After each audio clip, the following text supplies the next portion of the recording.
One of these husbands lay fading on the floor of his own home, and in his final moments, with the police standing right over him, he managed to say something that would haunt the case for years. He told them his own wife knew exactly who had done this to him. And he was right. For the last 100 years, the same chilling story has quietly played out over and over again. A wife who looks, to everyone around her, like a devoted and loving partner. A husband who trusts her completely. And a secret she is hiding, along with another person helping her carry out a terrible plan. These 10 women came from different decades, different towns, and completely different lives. Yet the same dark threads run through every one of them. A forbidden love, a hunger for money, a secret too dangerous to let live, and a partner pulled in to help share the weight of it. 10 true stories, 10 husbands, and 10 plans that almost worked. Section 1. Edith Thompson, the love letters that cost 2 lives. Edith Thompson was not the sort of person you would expect to find at the centre of one of the most talked about court cases in British history. She was born in London in 1893, the eldest child of a close and ordinary family, and from a young age she stood out for being clever, lively, and ambitious. Most women of her time were expected to stay at home, but Edith built a real career. By her late 20s, she was working at a hat-making firm in the city, where she had climbed to a senior post and earned a good wage. She managed money, dealt with customers, and was trusted with real responsibility. She was, unusually for a woman in the early 1920s, financially independent, and she was proud of it. In 1916, she married Percy Thompson, a shipping clerk a few years older than her. On paper, they looked like a steady, respectable couple. They settled in Ilford, a calm suburb on the edge of London, in a neat house on a normal street. Percy went off to work, Edith went off to work, and to the neighbours everything looked proper and content. Behind the front door, the picture was different. Edith found Percy dull and controlling. He could be cold, and at times he was rough with her. She wanted romance, excitement, and the feeling that her life was something more than a loop of trains, work, and a marriage that had gone flat. She kept most of this hidden, the way many people did back then, because ending a marriage was rare, costly, and shameful. A woman who walked out on her husband could lose her home, her money, and her good name all at once. So Edith stayed, and she kept her real feelings locked inside her own head.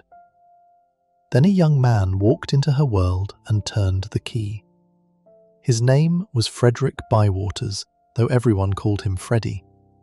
He was good-looking, sure of himself, and full of energy. He worked aboard large ocean-going ships sailing back and forth across the world, which gave him a glow of adventure that Percy completely lacked. Freddie was also young, far younger than Edith. When their real story began, she was 28 and he was 20, nearly 9 years between them. Oddly enough, Freddie had first been friendly with Edith's younger sister, but it was Edith he fell for. The two already knew each other a little because Freddie was a friend of Edith's family. In the summer of 1921, he joined the Thompsons and Edith's sister on a seaside holiday to the Isle of Wight. During those bright days by the coast, something changed between Edith and Freddie. They talked, they laughed, and a spark grew that neither of them tried very hard to put out. What happened next almost sounds invented, yet it is true. Percy himself invited Freddie to come and live in the Ilford house as a lodger. He had no idea what he was setting in motion. With Freddie now under the same roof, the closeness between him and Edith deepened and became harder to hide. For a short while, the husband, the wife, and the wife's young lover were all living together in the same small home. It could not last. The truth came out, and Percy was furious. There was a bitter row, and during it he struck Edith and threw her across the room. Soon after, he ordered Freddie out of the house for good. The young man left, but the feelings stayed. If anything, being forced apart only made Edith and Freddie want each other more. Freddie went back to his life at sea, gone for weeks and months at a stretch. While he was away, Edith did the thing that would one day undo her.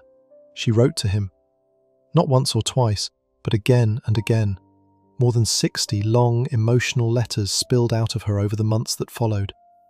In them she told him how deeply she loved him, how trapped she felt, and how she wished she could be free of her marriage. Some of those letters went much further than ordinary romance.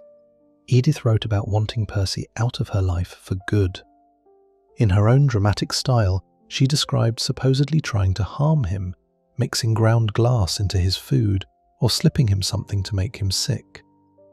She wrote as if she had already been attempting to be rid of her husband and was simply waiting for it to work.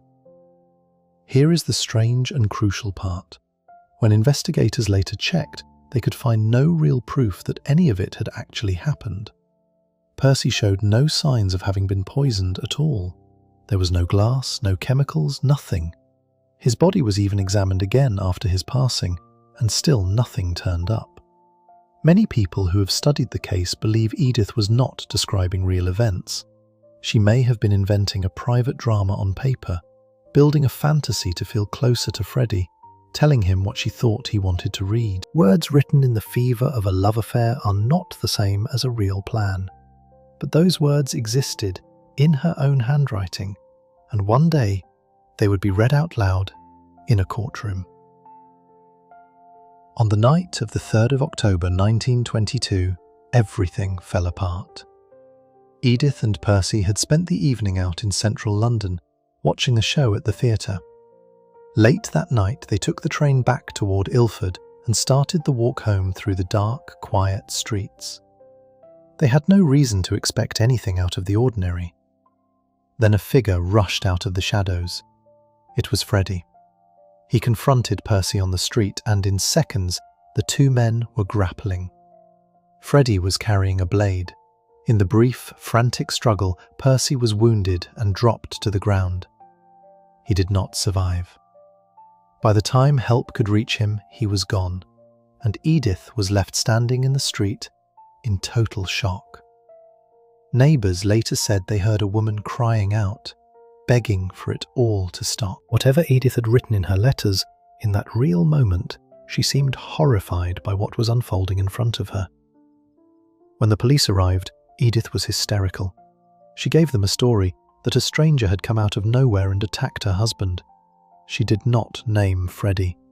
She claimed she had no idea who the attacker was. That lie did not hold for long. The police started asking questions and quickly heard about Freddie Bywaters, the young man who had once lived in the house, the family friend thrown out after an affair with the wife. It took very little to link him to the crime. Freddie was arrested. He had even kept the blade, and he led officers to where he had hidden it. He admitted what he had done. What he never admitted was that Edith had any part in it. From the very beginning, Freddie insisted he had acted entirely alone. He said Edith knew nothing of his plan, that the decision was his and his only, and that she was innocent. He held to this all the way to the end. Protecting her could cost him his own life, and still he did it. But when the police searched Freddie's belongings, they found something else. They found Edith's letters. All of them. The same pages where she had written about wanting Percy gone, about glass and poison, about being free. To the investigators, those letters did not read like the daydreams of a lonely wife. They read like proof that she had been pushing Freddie towards the crime for months. Edith was arrested too. The two of them would face trial together. The trial took place in December 1922 at the Old Bailey, the most famous criminal court in England. From the first day, it became a sensation. Newspapers reported every detail, and crowds gathered outside. People were gripped and appalled that a respectable suburban wife could be tied to something this dark. Inside the courtroom, the case against Freddie was simple. He had confessed. The case against Edith was a different thing entirely, and it rested almost completely on her letters. The prosecution read them aloud, line by line, in front of the jury. Pulled out of their romance and spoken in a cold courtroom, her passionate, exaggerated words sounded like the scheming of a guilty woman. There was a deeper problem for Edith, and it had nothing to do with the law. This was the 1920s, and a married woman who had taken a younger lover was already seen by many as wicked. She was on trial for one thing, but being judged for another. The judge treated her affair almost as a wrong in itself, and the way the case was argued mixed the two together until they could not be separated. Was Edith being condemned for helping to end her husband's life, or simply for being an unfaithful wife who wrote shocking letters? For a great many people then, and for even more now, that line was never clear. Edith's own lawyer believed she should never have spoken in her own defense, because stepping up to answer questions let the prosecution attack her character head-on. When she did speak, it did not save her. In December 1922, the jury found both Edith and Freddie guilty. Both received the harshest punishment the law allowed at the time. Then something remarkable happened. The public mood turned. During the trial, many had been hostile to Edith, hungry to see the scandalous wife punished. But the moment the sentence was announced, that feeling flipped almost overnight. The thought of actually carrying out such a punishment on a woman whose only proven actions were writing letters suddenly felt wrong to huge numbers of people.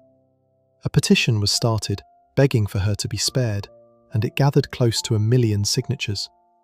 Freddie, for his part, kept saying right to the very end that Edith was innocent and that he alone was to blame. An appeal was heard just before Christmas and rejected. The government minister with the power to step in chose not to. None of it changed a thing. On the morning of the 9th of January 1923, both sentences were carried out at the very same hour. Edith was held in one London prison and Freddie in another, only a short walk apart, and both were taken to face the end at 9 o'clock. The way Edith met that morning stayed with everyone who was there. She was so broken and overcome that she could barely stand. She had to be held up, almost carried, because her body had simply collapsed under the weight of terror and despair. The staff who had to be present were deeply shaken.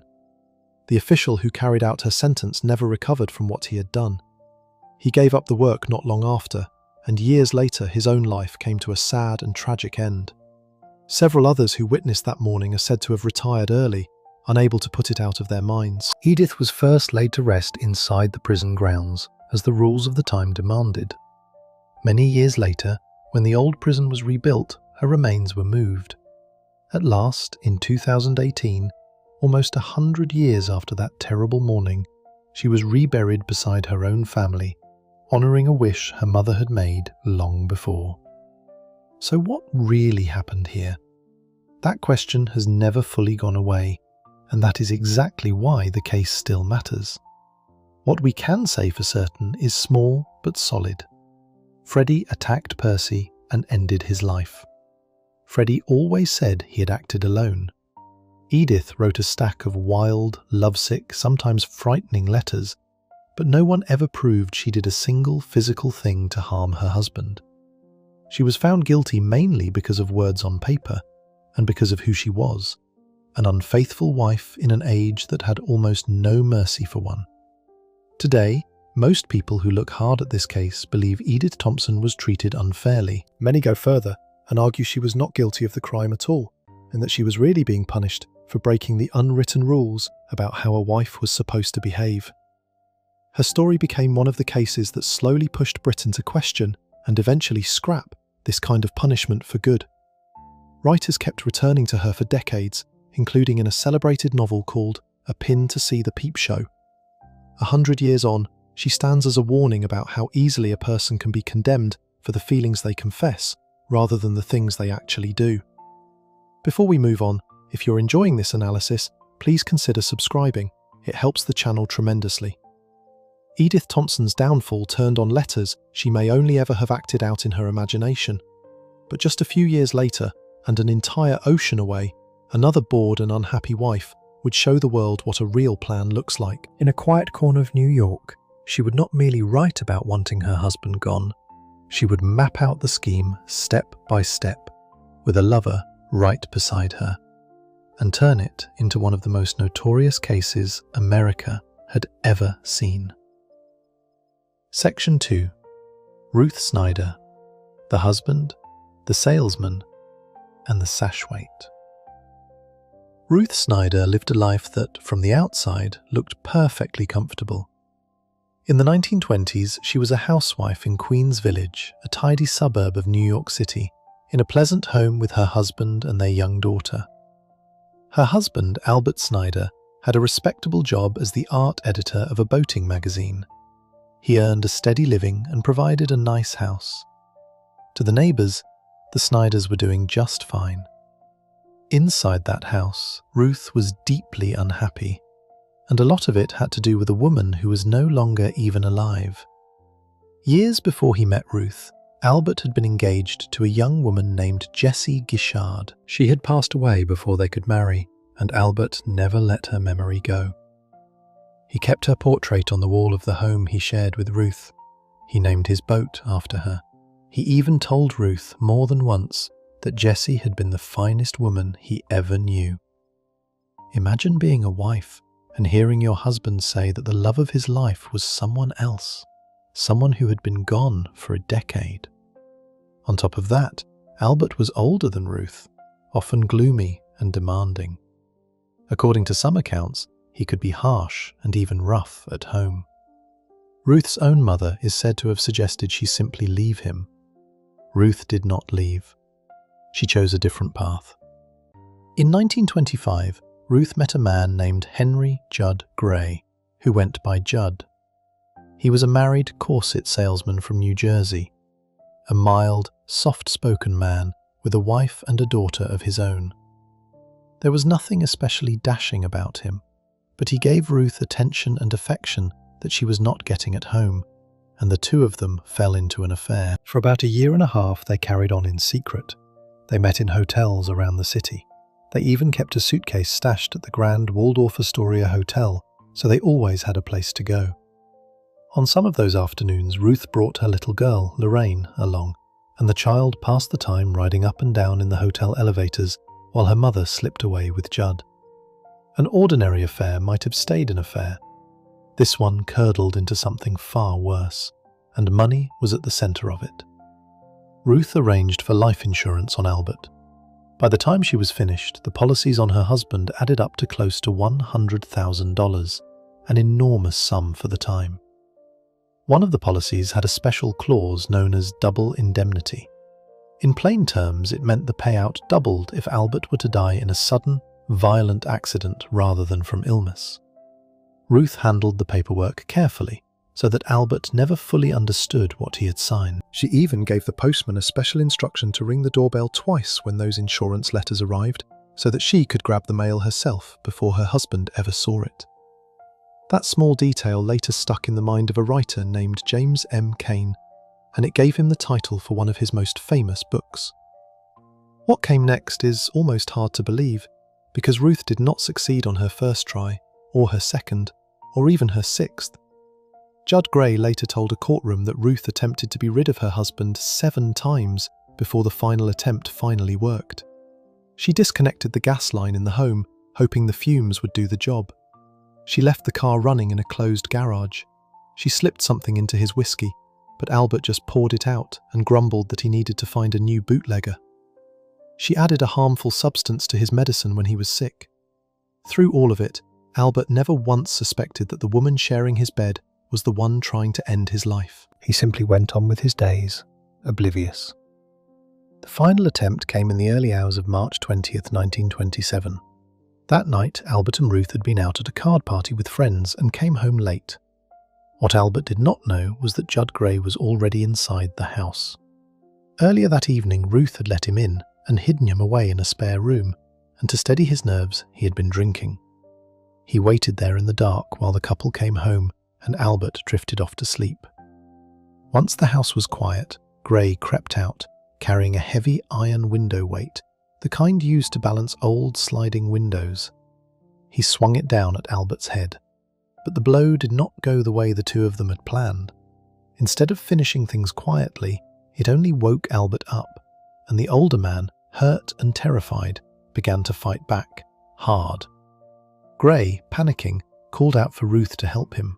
She came in, and together the two of them overpowered Albert. They pressed a cloth soaked in chemicals over his face and used a length of picture wire so that he would not wake again. By the time it was over, Albert Snyder was gone. Now they had a body in the house and a story to sell, so they tried to make it look like a break-in. The problem was that neither Ruth nor Judd had any talent for crime.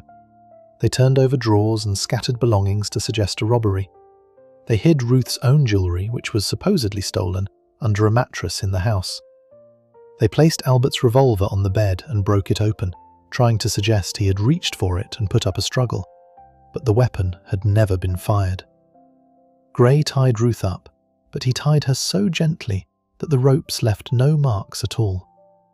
Then he left.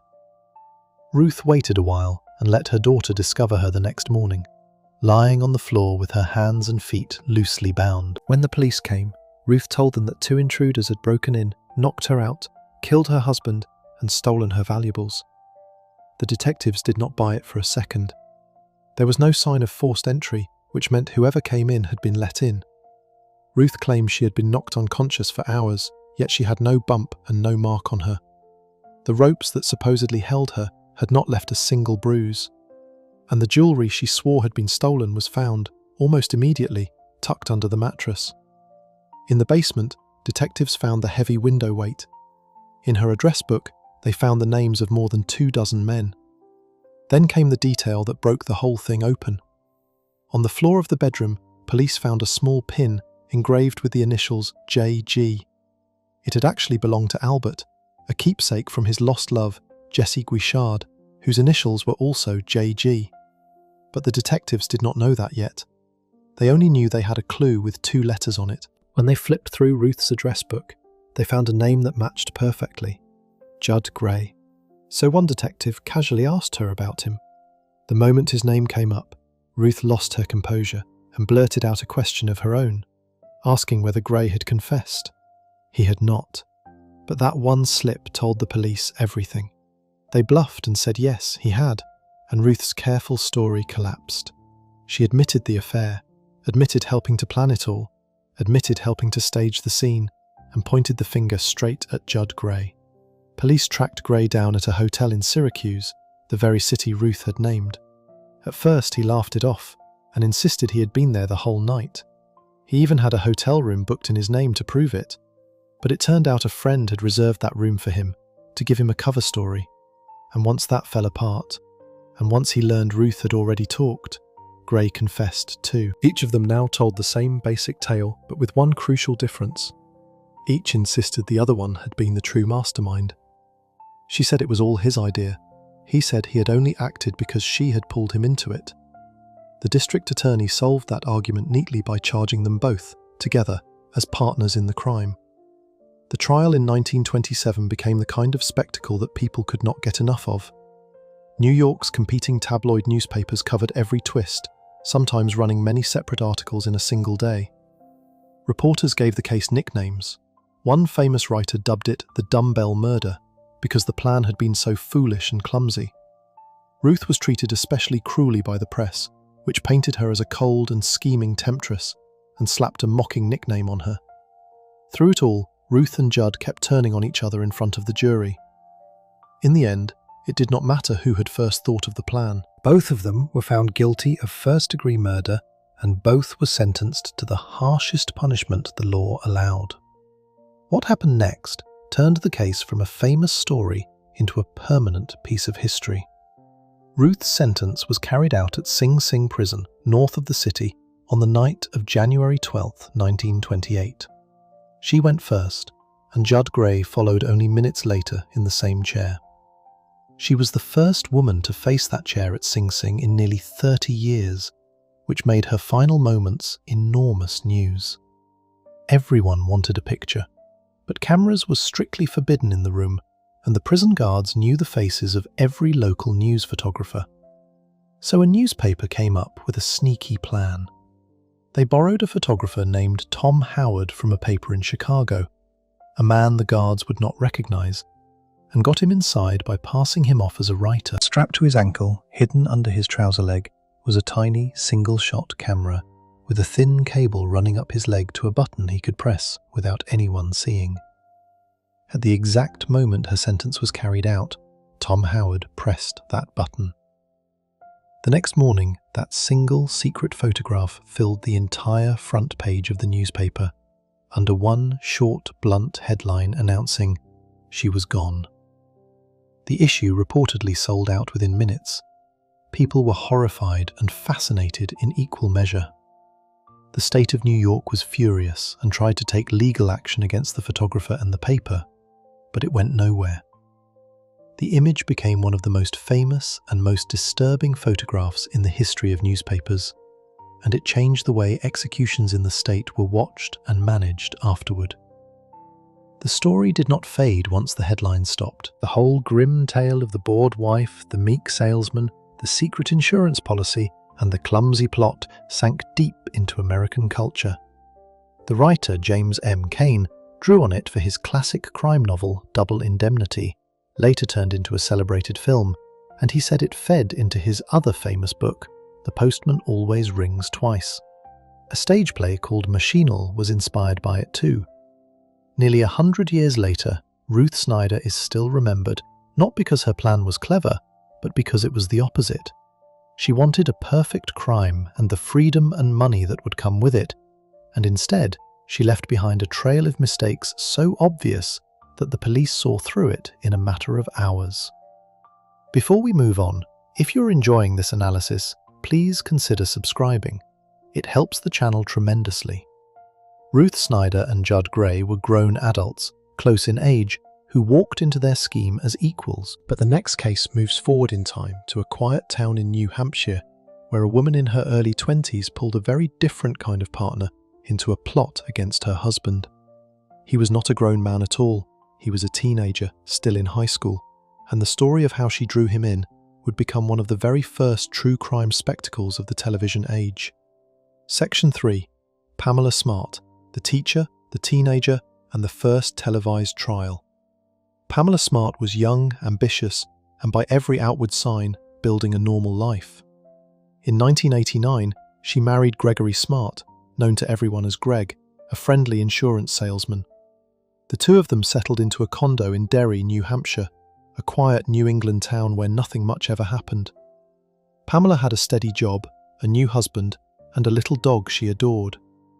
From the street, the Smarts looked like an ordinary young couple just getting started. He was so caught up in it that he bragged to his friends about being involved with an older woman, which meant the secret was never really a secret at all. Then the relationship took a far darker turn, because Pamela did not want it to end, and she also did not want to lose her marriage on her own terms. Here is the strange logic at the centre of the case. Pamela could have simply divorced Greg. Plenty of people get divorced. But according to what Billy later told a courtroom, Pamela did not want a divorce, because a divorce would cost her things she cared about. She told him that if she split from Greg, she would lose the condo, the furniture they had bought, and even her beloved dog. In her mind, it seemed, being a widow was tidier than being a divorced woman. A widow keeps the house and the belongings, and people feel sorry for her instead of judging. They were local kids, some of them known around town as troublemakers, but kids all the same, now wrapped up in a plot to take a grown man's life for the sake of an adult woman's wishes. The plan came together on the evening of May 1st, 1990.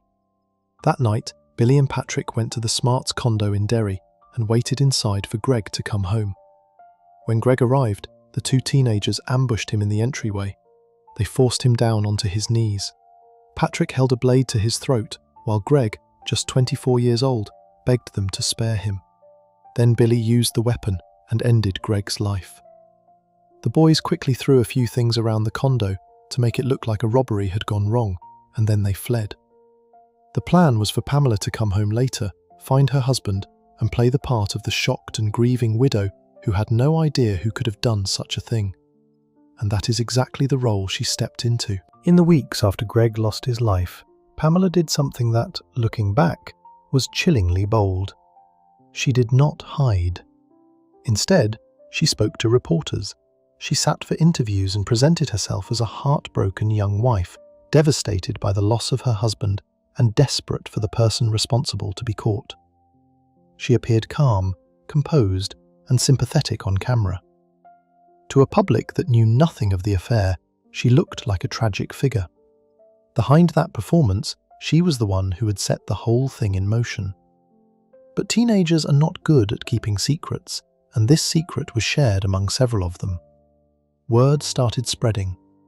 Rumours floated around the high school that some local boys had been involved in the killing and that the weapon used had belonged to one of their fathers. A teenager who heard the talk eventually went to Vance Latim's parents and told them what he had learned.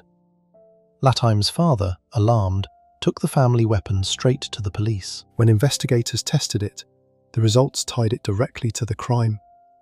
Within a short time, Billy, Patrick, and Vance were arrested. The wall of silence the teenagers had built around themselves was beginning to crack. The final blow to Pamela came from a young woman named Cecilia Pierce. Cecilia was a teenager who had worked as Pamela's intern at the school media centre. The two had become close, almost like friends, and Cecilia had spent time at the smart home.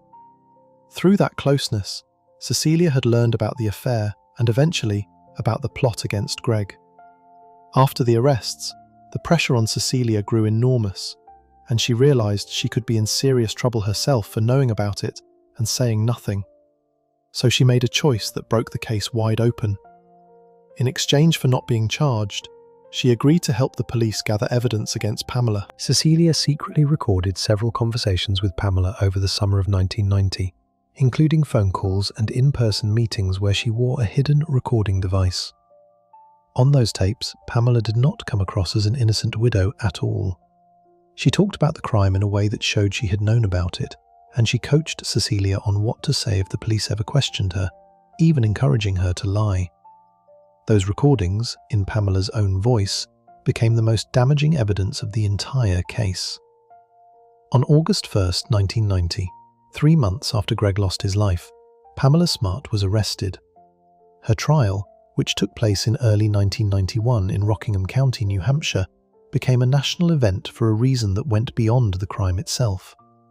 It was one of the first criminal trials in the United States to allow cameras inside the courtroom, broadcasting the proceedings to the public. People across the country could now watch a real case unfold in real time, almost like a television drama.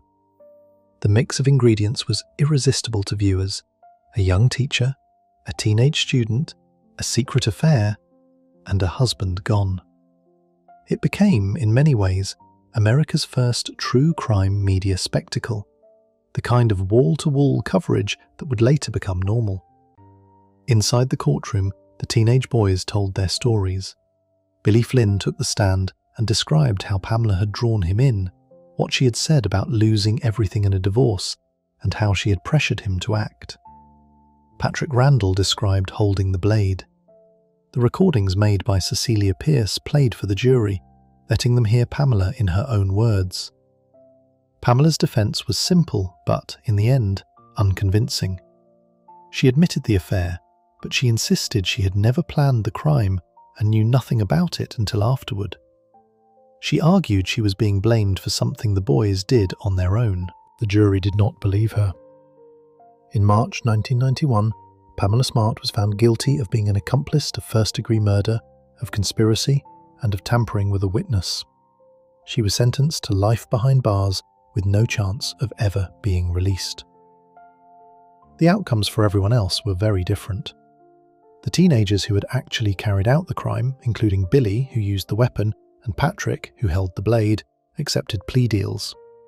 They were given sentences that, while long, came with the possibility of freedom one day. They cooperated and testified against Pamela, and over the years that followed, all 4 of them were eventually released. Billy Flynn and Patrick Randall walked free in 2015 after serving around 25 years. The other 2 boys were released even earlier. The young woman who had set everything in motion, Pamela, is the only person from the entire case who remains locked up to this day, held at a women's prison in New York State. For more than 30 years, Pamela stuck to her story. She gave interviews from prison, wrote letters, and worked on her education behind bars, all while insisting that she had only been guilty of an affair, not of plotting her husband's death. Many people found that hard to accept, given the recordings and the testimony. Then, in 2024, something shifted. In a video statement, Pamela Smart finally took full responsibility for her role in Greg's death, admitting that for years she had pushed the blame elsewhere as a way of coping with what she had done. After decades of denial, she at last owned the part she had played. The case left a long shadow on American culture. It was turned into a television film not long after the trial, and it inspired a novel that became the acclaimed movie To Die For, starring Nicole Kidman as a woman obsessed with fame who manipulates teenagers into ending her husband's life. The story stuck in the public imagination, partly because of how it looked on screen, and partly because of what it revealed. A person in a position of trust, someone meant to guide and protect young people, had instead used a vulnerable teenager as a tool to get what she wanted. The cameras in that New Hampshire courtroom did not just record a trial. They captured the moment America discovered just how much it would watch when sex, youth, and a hidden crime were all tangled together. Before we move on, if you're enjoying this analysis, please consider subscribing. It helps the channel tremendously. Pamela Smart's plot fell apart fast, undone within a few short months by gossiping teenagers and a hidden recorder. The next woman in this story played a far longer and colder game. She was a polished socialite, not a school employee, and the partner she pulled in was no love-struck boy, but a grown man she had once dated. Her scheme would not end with a single quiet act in a hallway, but with a sudden explosion in a country club parking lot, and the truth behind it would stay buried for almost 20 years. Section 4. Pamela Phillips. The socialite, the hidden device, and the cold case that took 18 years. Gary Triano was once one of the wealthiest and most well-known businessmen in Tucson, Arizona. He had made a fortune in real estate and in early gaming ventures, building the kind of life that came with luxury cars, charity donations, and a name people recognized around town. For a while, he had it all. But fortunes can turn fast, and by the mid-1990s, Gary's had. The real estate market had fallen, his business interests had slipped away, and he ended up filing for bankruptcy with debts so enormous they ran into the tens of millions. The big-time developer was, by then, broke. Years earlier, in 1986, Gary had married a glamorous woman named Pamela Phillips. She was a former model and real estate agent, polished and ambitious, and together they had 2 children. The marriage did not last. They divorced in 1993, and Pamela eventually moved to Aspen, Colorado, a wealthy mountain town known for its expensive homes and jet-setting residents. She wanted that lifestyle, and she intended to keep it. The problem was money, and that is where the trouble truly began. While she was still tied to Gary, Pamela had taken out a large life insurance policy on him, worth $2 million. On paper, the policy was meant to benefit their children, but Pamela was the one who controlled it. Here is the telling part. Even after the divorce, even after she and Gary were no longer husband and wife, Pamela kept making the payments to keep that policy active. Gary reportedly wanted it cancelled, but because Pamela controlled it, there was little he could do. So the policy stayed alive, quietly waiting, worth $2 million the moment Gary was no longer around. In Aspen, Pamela grew close to a man named Ronald Young. He was a small-time criminal with a history of fraud and shady dealings, and he became something between a boyfriend and a business advisor to her. Investigators would later say that the two of them hatched a plan together. Pamela wanted Gary gone so she could collect that $2 million and fund the expensive life she craved, and Ronald Young agreed to make it happen. The price for his help, according to prosecutors, was a staggering sum, more than $400,000 paid by Pamela over time. The plan came to a head on the afternoon of November 1st, 1996. That day, Gary Triano had been out golfing at the exclusive La Paloma Country Club in the Catalina foothills near Tucson. He was 52 years old, just days away from his 53rd birthday. In fact, that very evening, his friends were gathering at his home to throw him a surprise birthday party. He had no idea about the party, and he had no idea about what was waiting for him in the parking lot. A homemade device had been hidden in his car. As Gary got in to drive home, The device was set off by remote control. The force of it tore the vehicle apart. Gary did not survive, and the friends who had gathered to celebrate his birthday instead received the worst news imaginable. It was a shocking, violent act in broad daylight at a fancy country club, and you might think a crime that bold would be solved quickly. It was not. The case went cold, and it stayed cold for an astonishingly long time. There were clues from early on, but not enough to close the net. Before the crime, Ronald Young had rented a van and then abandoned it in California. When police looked inside, they found things that should have raised every alarm. A weapon, a map of Tucson, and copies of the divorce papers between Gary Triano and Pamela Phillips. That was a thread investigators could pull, and suspicion did circle around Pamela almost from the start. Detectives questioned her after the crime, but suspicion is not proof, and they could not yet build a case strong enough to charge anyone. So the years rolled by. Pamela collected the $2 million in 1997, bought a fine home, took vacations in the south of France, and lived exactly the kind of life she had wanted. From the outside, she had gotten away with it. What finally cracked the case open was a combination of Ronald Young's other crimes and his own habit of keeping records. Young was wanted on fraud charges back in Aspen, and he had vanished. In 2005, his face appeared on the television show America's Most Wanted, which asked the public for help finding him. The tip line worked.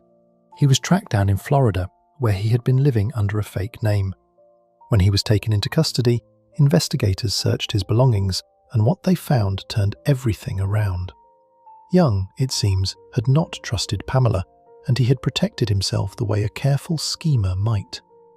Among his possessions were emails, shipping records, and a crude financial spreadsheet that laid out the hundreds of thousands of dollars Pamela had paid him. Even more damning, Young had secretly made recordings of his phone conversations with Pamela. Their relationship had soured over time, especially as the money she owed him started to dry up, and on those recordings, the two of them could be heard discussing the payments and circling around the crime they shared. Pamela never came right out and confessed on tape, but the conversations were enough to show a deep and guilty connection between them. Suddenly, the cold case had a voice, and that voice was Pamela's. In 2008, both Ronald Young and Pamela Phillips were formally charged in Gary Triano's death. But catching Pamela proved to be its own drawn-out drama, because by then she had run. Sensing the walls closing in after Young's arrest, Pamela had fled the United States and moved to Europe. She was eventually arrested in late 2009 in Vienna, Austria, where she had been living a comfortable life on what remained of her money. Getting her back to Arizona, however, came with a condition. Austria does not allow people to be sent away to face the harshest possible punishment, so American prosecutors had to agree that Pamela would not face that ultimate penalty if she were found guilty. They accepted the terms, and she was extradited home to stand trial. Even then, the case crawled, partly because of questions about whether Pamela was mentally fit to be tried, which delayed proceedings further. Ronald Young went first. In 2010, he was found guilty of first-degree murder and conspiracy, and he was sentenced to 2 life terms with no chance of release.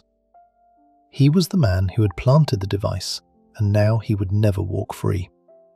Pamela's own trial finally began in early 2014, nearly 18 years after Gary Triano lost his life. It stretched on for weeks and featured around 100 witnesses. The most powerful evidence was exactly what you would expect, those secret recordings, played aloud so the jury could hear Pamela's own words, along with the emails, the financial records, and the trail of money leading from her to Young. Prosecutors painted her as a cold woman who arranged the death of the father of her children purely to fund a life of comfort. Her defense tried a different story. Pamela's lawyers argued that she was innocent and that someone else had a reason to want Gary gone. They pointed to his financial troubles and suggested that Gary, who had borrowed heavily from all sorts of people, might have been targeted by dangerous figures tied to organized crime over money he owed. As for the $400,000 she had paid Young, they claimed it was simply payment for legitimate business help, not for a crime. The jury did not buy it. In April 2014, Pamela Phillips was found guilty of first-degree murder and conspiracy to commit murder. The following month, she was sentenced to spend the rest of her life in prison with no possibility of parole. As her sentence was handed down, Pamela cried out that she was innocent, calling the whole thing a nightmare. Gary's children, who had spent nearly 2 decades without answers, finally had them. One of his daughters spoke about how she had once defended Pamela and ended friendships over her belief that the woman was innocent, only to learn how wrong she had been. Gary's son said plainly that Pamela had taken his father's life for nothing more than the comfort she thought money could buy. Even after the verdict, Pamela maintained that she had nothing to do with it, and over the years her legal team has continued to fight her conviction with various appeals. But the picture the evidence painted was hard to argue with. A large insurance policy kept alive long after a divorce, a trail of payments to a former boyfriend, and recordings in which the two of them discussed it all. What makes her case stand out is how patient and how cold it was. There was no crime of passion in a moment of rage. There was a plan that used money, distance, and time, and a woman who collected her payout and slipped off to Europe, believing the years would bury the truth. In the end, the truth simply waited her out. Before we move on, if you're enjoying this analysis, please consider subscribing. It helps the channel tremendously. Pamela Phillips kept her distance from the crime itself, paying a man to plant a device and place it far from her own hands. The next woman did the opposite. She did not hire a stranger or use a device set off from across a parking lot. She turned to the man who loved her and sent him to do it up close, with his own hands, after flatly refusing every simpler way out that he begged her to consider. And unlike Pamela, who was spared the ultimate punishment, this woman's own life would one day come to an end inside a prison. Section 5. Kelly Gissendaner, the wife who sent her lover, and the punishment that outweighed his. Kelly Gissendaner and her husband Douglas had one of those relationships that could never quite settle. They first married in 1989, divorced in 1993, then found their way back to each other and married a second time in 1995. They had 3 children between them. Douglas, known as Doug, was by every account a devoted family man. He was a soldier who served his country overseas, and he loved being a husband and a father. He wanted the simple things: a home, a wife, kids, and a steady life. Kelly wanted something else. While Doug was away serving in the military, she fell back into old habits, going out partying and running up debts. When he came home, the marriage strained again. By the time the couple bought a house together in Auburn, Georgia, at the end of 1996, the cracks were deep, and Kelly was already living a double life. That double life had a name: Gregory Owen, known as Greg. Kelly had met him during one of her separations from Doug, and the two became involved. Owen was a man in his mid-20s, around the same age as Kelly. What began as an affair grew into something far more dangerous, because Kelly did not just want to be with Owen. She wanted Doug out of the picture entirely, and she did not want to do it the normal way. Here is the part of the story that people find hardest to understand. Kelly could have divorced Doug. She had already done it once. But she told Owen that a divorce would not solve her problem, because she believed Doug would never truly leave her alone, and because ending the marriage would cost her things she did not want to lose. So instead of filing papers, she began pushing Owen toward a terrible plan. She wanted him to get rid of her husband for good. Owen did not jump at the idea. When Kelly first raised it, months before anything happened, his response was the obvious one: just divorce him. But Kelly kept at it. Over weeks and months, she wore down his resistance, until the man who loved her finally agreed to do the unthinkable on her behalf. This is one of the things that makes the case so haunting. The plan did not come from a hardened criminal. It came from a wife, aimed at her own husband, and carried by a boyfriend she talked into it. The plan was set for the night of February 7th, 1997. That evening, Kelly drove Owen to the family home in Auburn and handed him 2 things: a heavy baton, and a large hunting blade. She left him inside the house to wait for Doug to come home. Then Kelly did something cold and calculated. She went out to a nightclub with friends, making sure they stuck to their plans for the night so that she would be seen out dancing and laughing while her husband's life was being taken. It was an alibi, built on purpose. Doug spent that same evening at a friend's house, working on cars, completely unaware of what waited for him. When he finally came home, late at night, Owen ambushed him. He grabbed Doug from behind, held the blade to him, and forced him to drive his own car out to a remote, wooded area of Gwinnett County. There, Owen made Doug walk into the trees and kneel down. He took Doug's watch and ring to make it look like a robbery, then used the baton and the blade to end his life.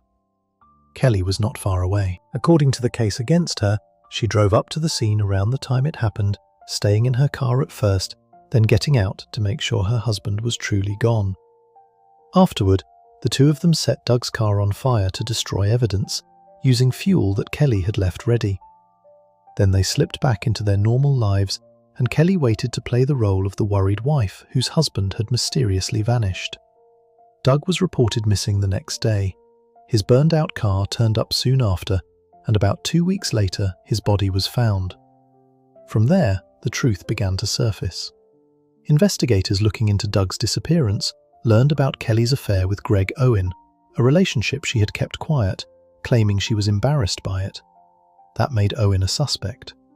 At first, Owen seemed to have a way out. A roommate backed up his story that he had been home the night Doug vanished. But once Doug's body was found and the pressure mounted, that alibi fell apart. The roommate admitted Owen had actually left that night and did not return until the next morning. On top of that, detectives pulled Kelly's phone records and discovered she had contacted Owen dozens of times around the period of the crime. Owen broke. Facing the strongest possible charges, he accepted a deal from prosecutors.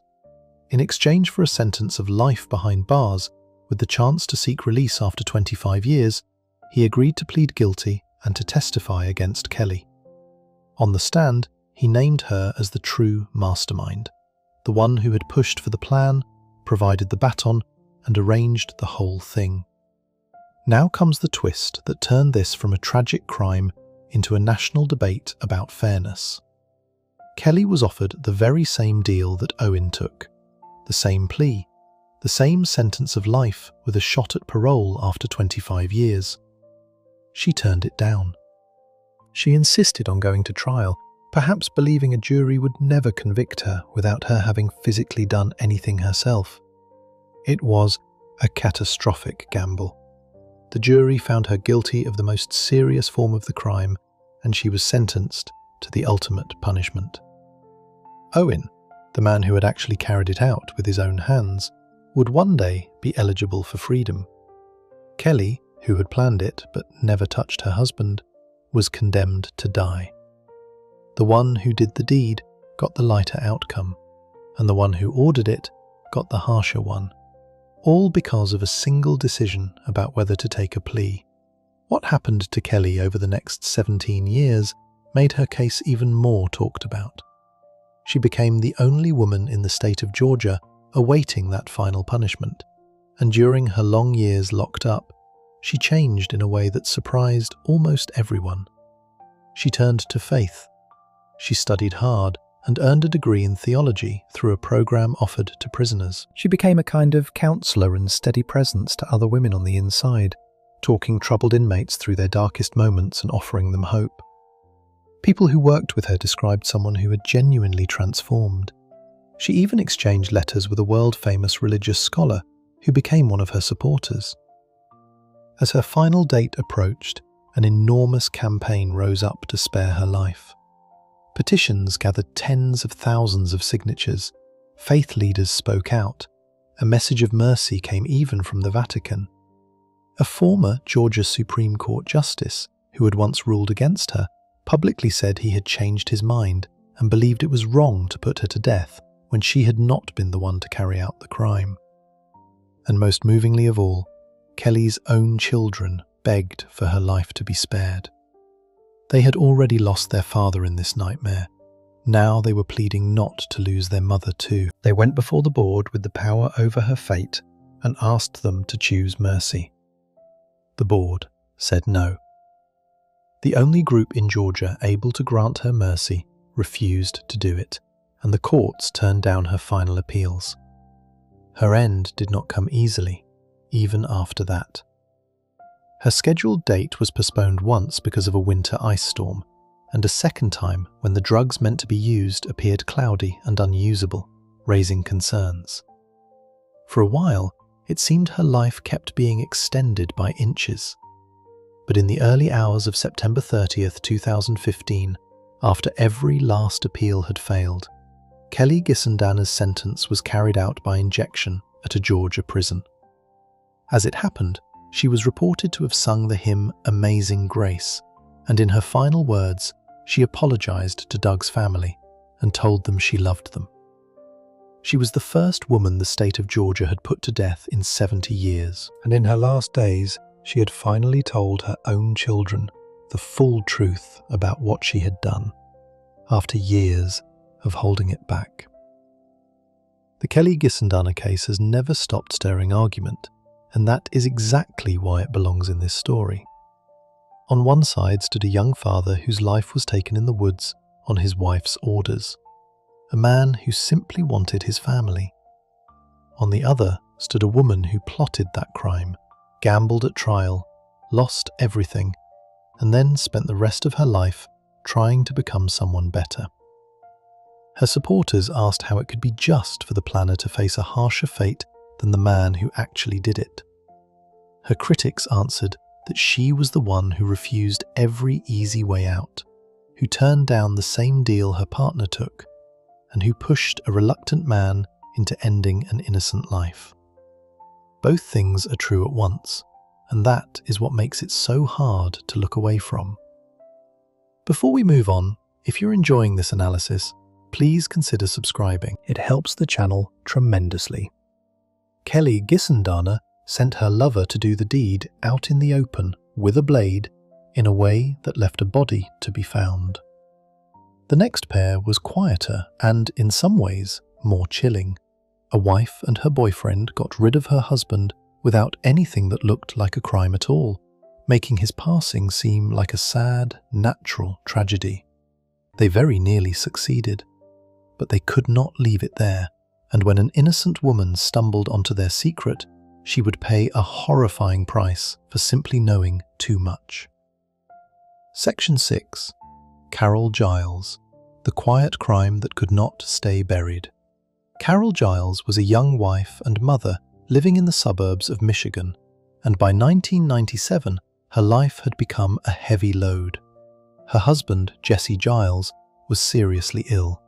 He was diabetic, he had suffered a stroke, and he was largely confined to the home, which meant he needed steady care. On top of that, the couple had 2 young children to raise, a boy and a girl who was still in grade school.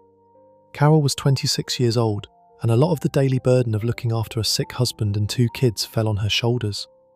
There was another side to Jesse that made the household more complicated and more dangerous. Behind the image of a homebound, ailing man, Jesse was involved in selling a powerful illegal street drug. That detail matters because it meant there were hard drugs inside the home, and because it would later shape exactly how things went so terribly wrong. Worn down by the constant caregiving and unhappy in her marriage, Carol drifted towards someone else. She began a relationship with a man named Timothy Collier, who went by Tim. He was 28. The two became a couple in secret, and as Carol leaned more and more on Tim, she leaned further and further away from the life she had at home. She was tired of being a nurse to a sick husband. She wanted out. And rather than choosing the ordinary path of leaving him, she chose something far darker. What Carol did to Jesse was, in a grim way, almost invisible, and that was the whole point. Because Jesse was diabetic, he depended on regular injections of insulin to stay alive.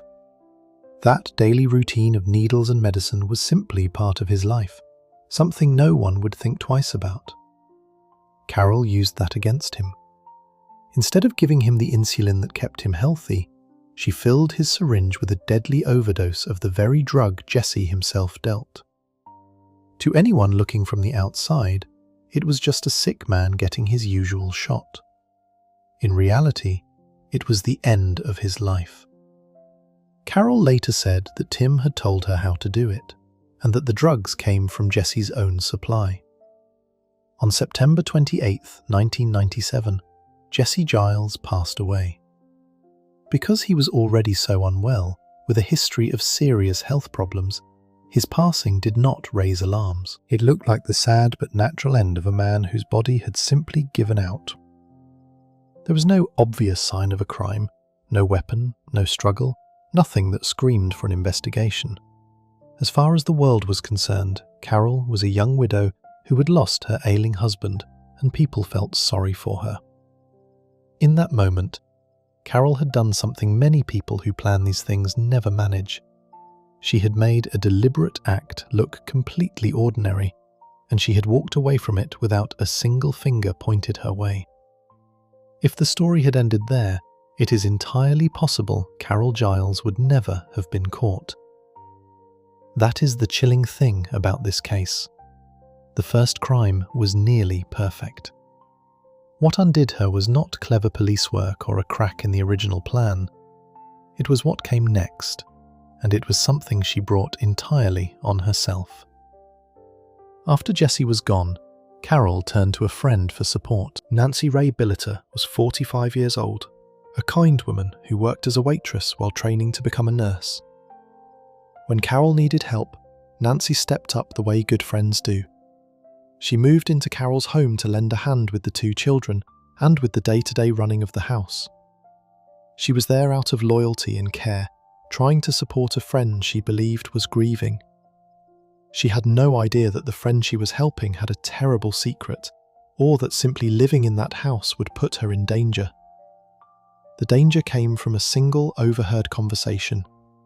One day, Nancy happened to hear Carol talking, reportedly on the phone, about how Jesse had really died. In that moment, Nancy went from being a helpful friend to being the one person outside the relationship who knew the truth. She knew that Jesse's quiet, natural-seeming passing had been no such thing. To Carol and Tim, that knowledge made Nancy a threat. They became convinced that she could expose them, and they decided that the way to protect their secret was to make sure Nancy could never tell anyone. What they did to Nancy is the part of this case that is genuinely hard to take in, so it is enough to say it plainly and without dwelling on it. In the basement of Carol's home, while Carol's 2 young children were asleep upstairs, the couple attacked Nancy in a cruel and drawn-out way. Tim struck her and beat her. Carol used syringes filled with corrosive chemicals on her. The attack was prolonged and brutal, and in the end, Nancy did not survive it. An innocent woman whose only mistake was overhearing something and being too trusting to run, lost her life because she happened to know too much. The fact that this all took place in a family home, with children sleeping just 1 floor away, makes it even harder to comprehend. This time, there was a body, and there was no way to disguise it as anything natural. On the afternoon of November 14th, 1997, a group of fishermen were walking a trail down toward the Flint River when they noticed what looked like a pile of blankets. When they looked closer, they found Nancy's body wrapped inside. They called for help immediately. When investigators arrived and examined her, it was instantly clear they were dealing with a violent crime, not an accident. Her injuries told the story of a savage attack. There was no question that someone had wanted this woman gone, and gone in the most deliberate way. The investigation into Nancy's death moved toward Carol and Tim, the 2 people closest to her in those final weeks. And once police started pulling at the threads, the whole thing came apart fast. When questioned, Carol and Tim did what so many partners in these cases do. They turned on each other, each trying to shift the worst of the blame onto the other. But during the questioning, Carol did something that blew the case wide open beyond anyone's expectation. She did not just talk about Nancy, she confessed to 2 crimes. not one. She admitted her role in what happened to Nancy, and then she admitted the secret that Nancy had died for knowing, that she had ended her own husband Jesse's life months earlier by replacing his insulin with a deadly dose of the street drug. She said Tim had shown her how to do it. In trying to deal with one crime, Carol handed the police a second one that they had never even been looking at. Now the authorities had a problem to solve and a way to prove it. Jesse's passing had been written off as natural, and he had already been buried. So investigators took the serious step of exhuming his body, bringing him back up from his grave for a proper examination. Toxicology testing on his remains confirmed exactly what Carol had described. His system held a fatal level of the drug, not the insulin he should have been given. The crime that had looked so perfectly ordinary just weeks before was now laid bare by science. The grave itself gave up the proof. Carol Giles and Tim Collier were both charged with 2 counts of first-degree premeditated murder, one for Jesse and one for Nancy. Their case went to trial in 1998. In an unusual arrangement, the 2 of them were tried together, but with separate juries deciding each of the 2 crimes, a way of handling the complicated overlap of evidence and finger-pointing between them. In the end, all that mutual blame made no difference. Both Carol and Tim were found guilty on both counts. Each of them received 2 life sentences with no possibility of ever being released. To this day, Carol Giles is held at a women's correctional facility in Michigan, and Tim Collier is serving his own life term at a separate prison in the state. The case left a strong mark on the people who studied it. It became the subject of a true crime book and was featured on television programs that explore the most disturbing crimes, partly because of how it combined 2 very different kinds of cruelty. There was the cold, almost clinical method used on Jesse, a crime designed to be silent and to pass unnoticed. And then there was the raw, violent attack on Nancy, a crime driven by panic and a determination to hide the first one at any cost. That contrast is exactly what makes Carol Giles stand out in this story. Most of the women in these cases got caught because their original plan had a flaw, a missing piece, a clue left behind. Carol's original plan had almost none of that. Her husband's death was accepted as natural. She had successfully fooled everyone, including the medical system that signed off on his passing. If she had simply stopped, lived quietly with her secret, and let the grief fade, the truth might never have surfaced. Instead, she could not contain what she had done. Her secret slipped out within earshot of a trusting friend, and rather than face exposure, she and her boyfriend chose to add a second, far more visible crime on top of the first. In trying to protect themselves, they created the very trail that led the police straight to both bodies. The quiet crime that could not stay buried was undone, in the end not by clever investigators, but by the killer's own inability to leave well enough alone. There is one more lesson buried in this case, and it is a sad one. Nancy Billiter did nothing wrong. She was a good person who stepped into a friend's home to help with 2 children during what she believed was a time of mourning. Her loyalty is what placed her in harm's way. It is a painful reminder that in some of these stories, the people who suffer most are not the intended targets at all, but the innocent bystanders who simply got too close to a secret someone was willing to do anything to keep. Before we move on, if you're enjoying this analysis, please consider subscribing. It helps the channel tremendously. Carol Giles used a needle and a quiet lie to be rid of her husband, and a panicked second crime to cover it. The next woman in this story worked in the open and on a far larger scale. She did not rely on a single partner or a single target. Using the pull of sex and the promise of cash, she turned 2 young men, one of them her lover, into instruments aimed at her own husband and his son, all for an insurance payout. And when the truth came out, it would carry her toward becoming the first woman her state had put to death in nearly 100 years. Section 7. Teresa Lewis, Sex, Money, and the Woman the Judge Called the Head of the Serpent. Teresa Lewis did not start out with much. She grew up in Virginia, married young, and struggled for years with addiction to painkillers and alcohol. By her 30s, her life was unsteady and she was looking for solid ground. She found some of it when she took a job at a textile mill in Danville, Virginia, around the year 2000. It was there that she met Julian Clifton Lewis Jr., a man who worked at the same factory. Julian had recently lost his wife and was grieving, and the two of them grew close and married. On the surface, it looked like a second chance for both of them, a widower and a woman with a rough past starting fresh together. But the Lewis family carried something that would prove to be a deadly temptation: money tied to tragedy. Before Teresa came along, Julian's older son, Jason, had lost his life in a car accident, and Julian had received around $200,000 in insurance, which the family used to buy a home in rural Pittsylvania County. That was the first sign that, in this family, a death could turn into a large sum of cash. Teresa was paying attention. The bigger temptation involved Julian's other son, Charles, who everyone called CJ. He was 25 years old, an army reservist who was preparing to be sent overseas to Iraq. Because of his military service, CJ had a life insurance policy worth $250,000. Julian was the main person set to receive that money if anything happened to CJ, and Teresa was named next in line after Julian. Sit with what that arrangement meant for a moment. If both Julian and CJ were gone, the path led straight to Teresa.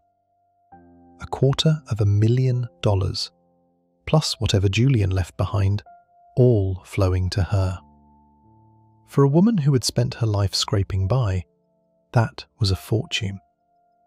And it became the centre of a cold and calculated plan. To carry that plan out, Teresa needed help, and she went looking for it in an unlikely place. In the fall of 2002, she met two young men at a Walmart store in Danville. One was Matthew Schallenberger, who was around 21. The other was Rodney Fuller, who was 19. Teresa began an affair with Schallenberger, and she used the power of that relationship, along with the promise of money, to pull both men into her scheme.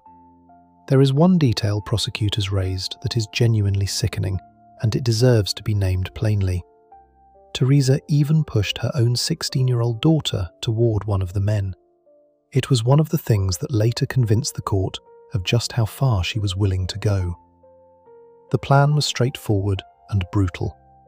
Teresa wanted Julian and CJ gone so she could collect the insurance and the inheritance. On October 23, 2002, she handed the two young men $1,200 to buy weapons and ammunition. Their first attempt to get Julian out on the road did not work. So they tried again, this time at the family home.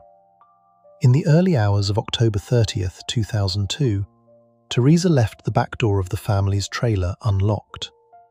Schallenberger and Fuller slipped inside while Julian and CJ slept. Teresa waited in the kitchen. The two men used the weapons they had been given on the father and son in their beds.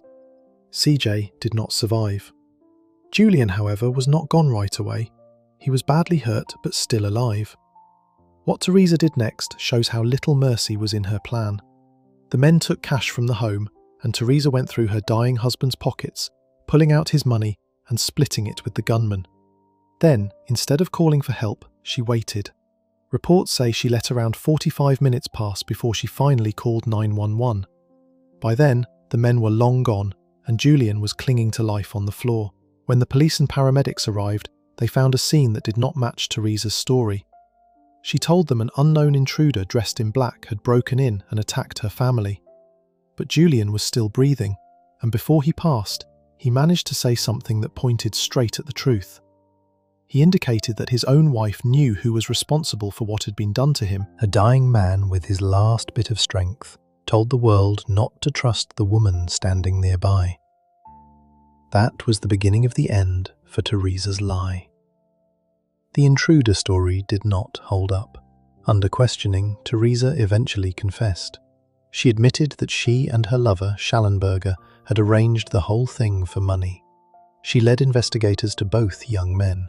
Within a short time, all three of them were in custody, and the full shape of the plan came into focus. A wife who had recruited 2 young men with sex and the promise of cash to wipe out her husband and his son and clear her path to a $250,000 payout. Then came the part of the case that turned it into a national and even international argument. Teresa was charged with 2 counts of capital murder. She pleaded guilty in 2003, likely hoping that admitting her role would spare her the harshest possible punishment. The 2 men who had actually carried out the crime, Schallenberger and Fuller, also pleaded guilty, and they were each given life in prison. But when it came to Teresa, the judge took a very different view. He decided she was the true driving force behind everything, the one who had dreamed it up, paid for it, and set it in motion. He called her the head of the serpent, and he sentenced her to the ultimate punishment.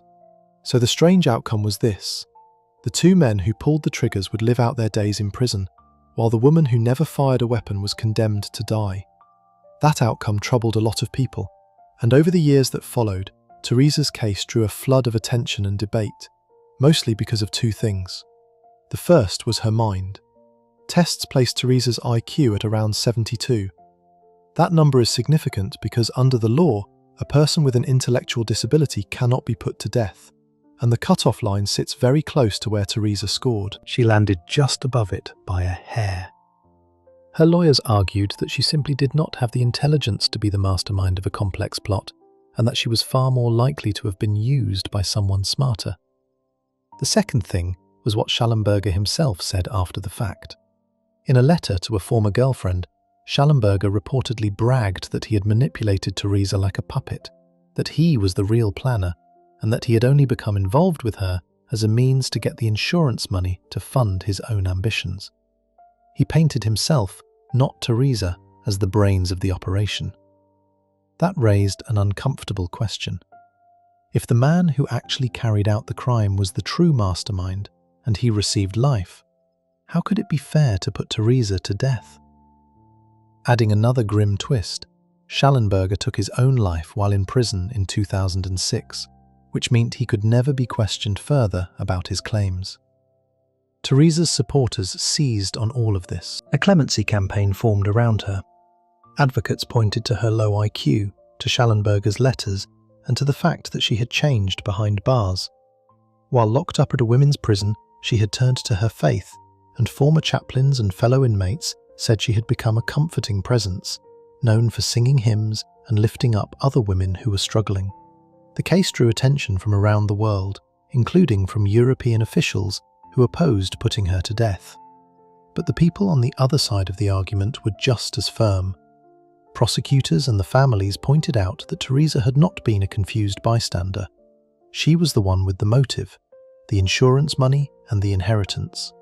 She was the one who handed over the cash for the weapons.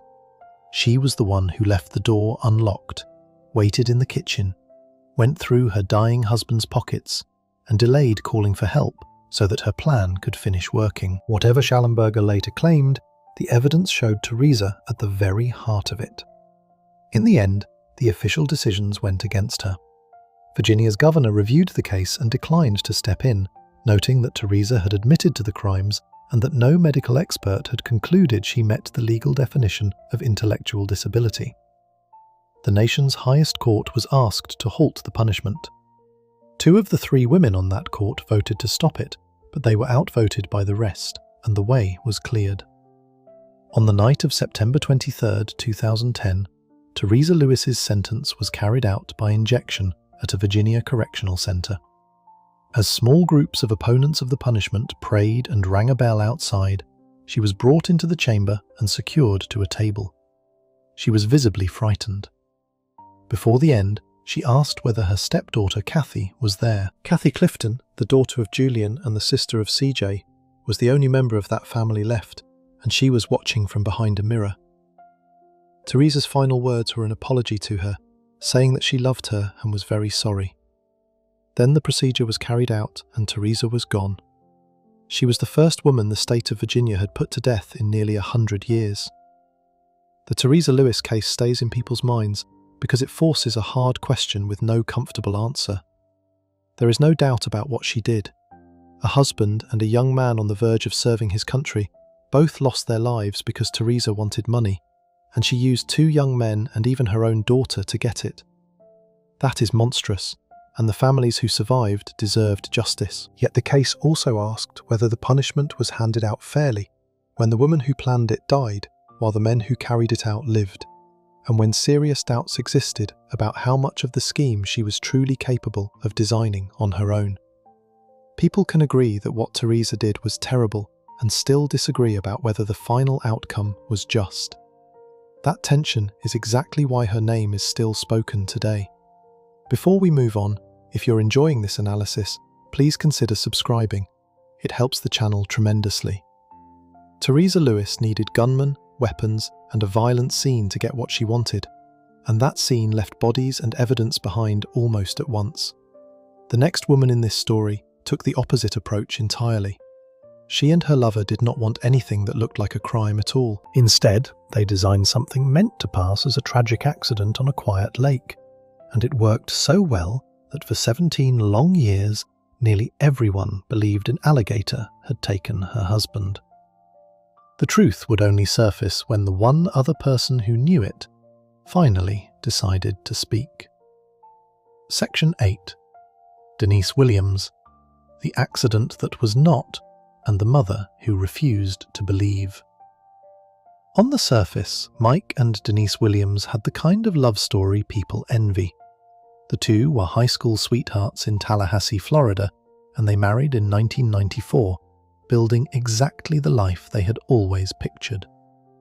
Mike, whose full name was Jerry Michael Williams, was a 31-year-old real estate appraiser, a devoted churchgoer, and a brand new father to a baby daughter.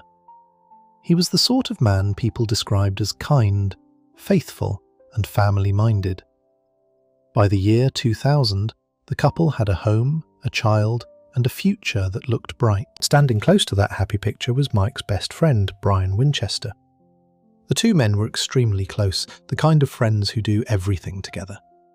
Brian was also Mike's insurance agent, and that detail, which seemed perfectly innocent at the time, would turn out to matter enormously. Because Brian handled Mike's policies, he had set Mike up with life insurance worth a large sum of money. To everyone watching, Brian was simply the loyal best friend looking out for his buddy's family.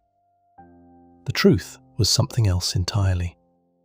Behind closed doors, Brian and Denise had been involved with each other for years. Their affair had begun back in 1997, and according to what Brian later admitted in court, it was intense and mutual. The two of them did not just want a fling, they wanted to be together for good, and they reached a point where they decided that nothing, not even Mike, would stand in their way. Brian later described the two of them as partners in crime, comparing their bond to a famous outlaw couple. That is the chilling heart of this story. The man who took Mike out that final morning was not a stranger or a hired hand. He was Mike's closest friend in the world, and he was secretly in love with Mike's wife. The plan they settled on was clever, and that cleverness is what nearly let them get away with it for almost 2 decades. Instead of doing something that would obviously look like a crime, the two of them wanted Mike's passing to look like a pure accident. No suspect, no weapon found, no signs of foul play. Just a terrible piece of bad luck that no one could blame on anybody. And to make that happen, they chose a setting where accidents really do occur. A quiet Florida lake on a cold winter morning. On December 16th, 2000, Brian invited Mike out duck hunting on Lake Seminole, a large body of water west of Tallahassee. Mike had no reason to suspect his best friend of anything. He got up early, gathered his gear, put on his waders, and headed out, planning to hunt before taking a real estate exam later that day. The two friends went out onto the water together. Once they were out there, Brian put the plan into motion. He pushed Mike out of the boat into the freezing water, hoping that the cold and the heavy water-filling waders would pull him under and make it look like Mike had simply slipped and gone beneath the surface. But it did not go the way they had planned. Mike did not go under. He fought to stay alive and tried to swim toward the shore. Faced with a plan that was failing in front of him, Brian made a cold decision. He used a weapon to make sure Mike would not survive. Then, instead of leaving the body in the lake as the original accident story required, Brian took it away and hid it at a remote spot far from the lake, a location an hour away that would stay secret for years. That single change, hiding the body instead of leaving it, would later become a crucial detail. That same morning, Denise played her part. She called Brian's wife at the time, Kathy, in a panic, acting like a frightened spouse whose husband had not come home. The performance had begun. When Mike failed to return, a huge search was launched. Over the following weeks, searchers combed the lake and the surrounding area for almost 2 months. They found pieces of the story they were meant to find: Mike's boat, his jacket, his waders, and his truck parked at the boat ramp. What they never found was Mike himself. There was no body anywhere. And here is where nature handed the plotters a gift they could not have planned. Lake Seminole was known for heavy alligator activity. With no remains turning up, investigators came to a grim but reasonable-sounding conclusion. They decided that Mike had probably fallen from his boat, slipped beneath the water, and that alligators had likely consumed his remains, which was why nothing could be found. It was the perfect cover because it required no villain at all. In 2001, a judge officially declared that Mike Williams had lost his life in an accidental drowning. His case was closed. As far as the law and most of the public were concerned, this was simply a heartbreaking accident on the water. Not long after, Denise collected the life insurance money, a payout that totaled around $1.75 million from the very policies her husband's best friend and secret lover had sold him. For Brian and Denise, it had worked.